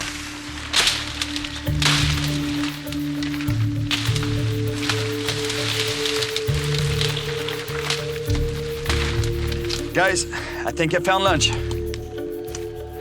You see this tree here? It produces a nut that grubs feed on, and we can eat those grubs. Get some protein for you, my friend. Oh, nice. No. No? Oh, there's one on top, look. Oh, yeah. There we go. That's what we need. My favorite. There you go.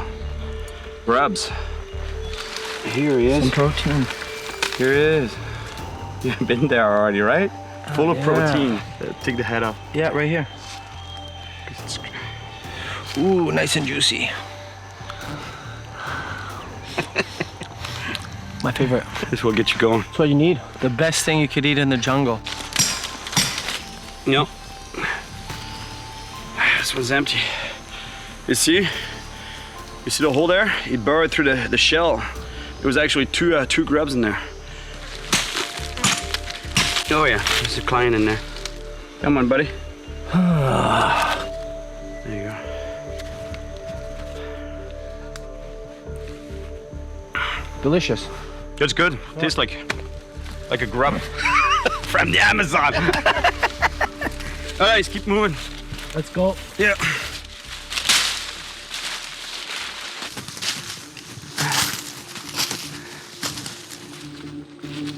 I didn't think there was anyone around for miles. But that doesn't seem to be the case. Hola. Olá. ¿Cómo está? Bem. Que procuras? Estou aqui de pesca. De pesca. Buscando um trairão. E você que está procurando? Ouro. Buscando ouro. É, ouro. He tells me that he's a gold prospector and that this is a good area for that. Tem ouro. Tem muito? Bastante ouro. Conhece um pouco da pesca aqui? Sim, aqui do tem peixe? Aqui tem bastante trairão grande. Sim? Sim. Como grande? Grande, assim. Sério? É, 16 quilos, 14 quilos, 15 quilos. Tem bastante trairão grande. Não. Ó. Agora já tem He says that in the past, there were so many wolffish that locals wouldn't even wash their hands in the water at night for fear of being bitten, a fate that happened to his friend. Atrás tinha bastante. O meu parceiro, que tinha bateia, aí o trairão vem pelo barulho, pensa que é comida e... Sério? Sério, aí bacou a mão dele. Atacou ele? Atacou. His friend was panning for gold. He was standing in the water, up to his knees. As he moved the pan around, a wolffish was attracted by the splashing and the reflections that the pan made. The wolffish slowly approached the pan, mistaking it for prey, and it attacked.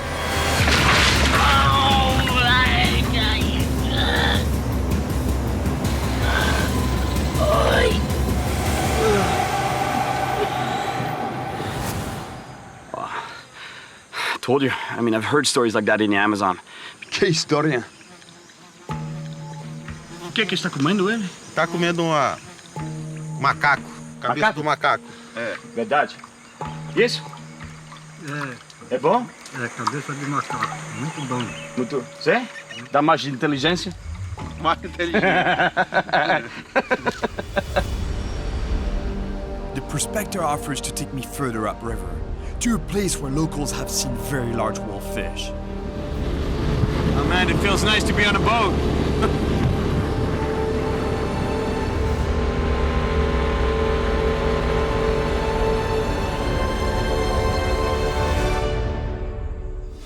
It's a piece of land that juts out into the river, surrounded by sandbanks that drop off into deep water. I may only have one bait left, but at least I'm sure it's the right kind. The last one I cast out was taken right away.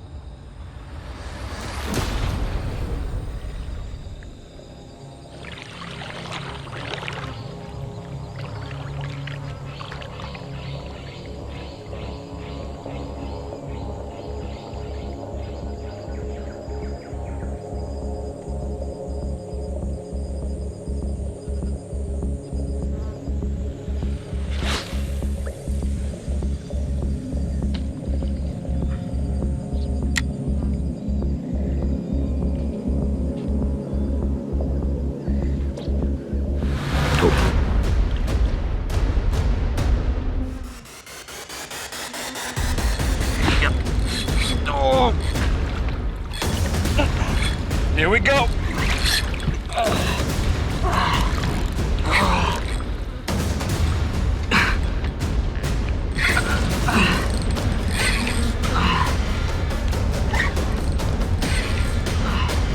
Come on, fish. Come on, fish. Stay here. Really big fish.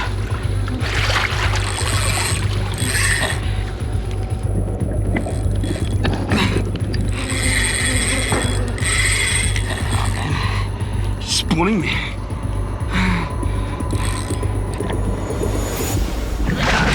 Oh yeah, it's a trail. It's a big one.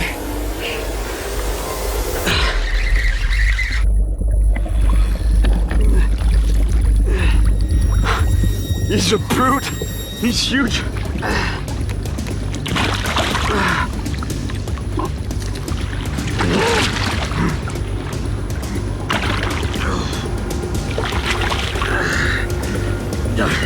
Big fish. Unreal. Look at the size of this wolffish. Look at the size of the Samara. It's huge. It's massive. Oh man. It's exactly what I wanted. And look at the size of its mouth. And check this out. I mean, look. It's humongous. No wonder it's called a piranha killer. For sure, it can crush an entire piranha. But not just piranhas, I'm telling you. This fish can take any kind of fish, and even small animals. Not a problem. Man, that's a beautiful fish.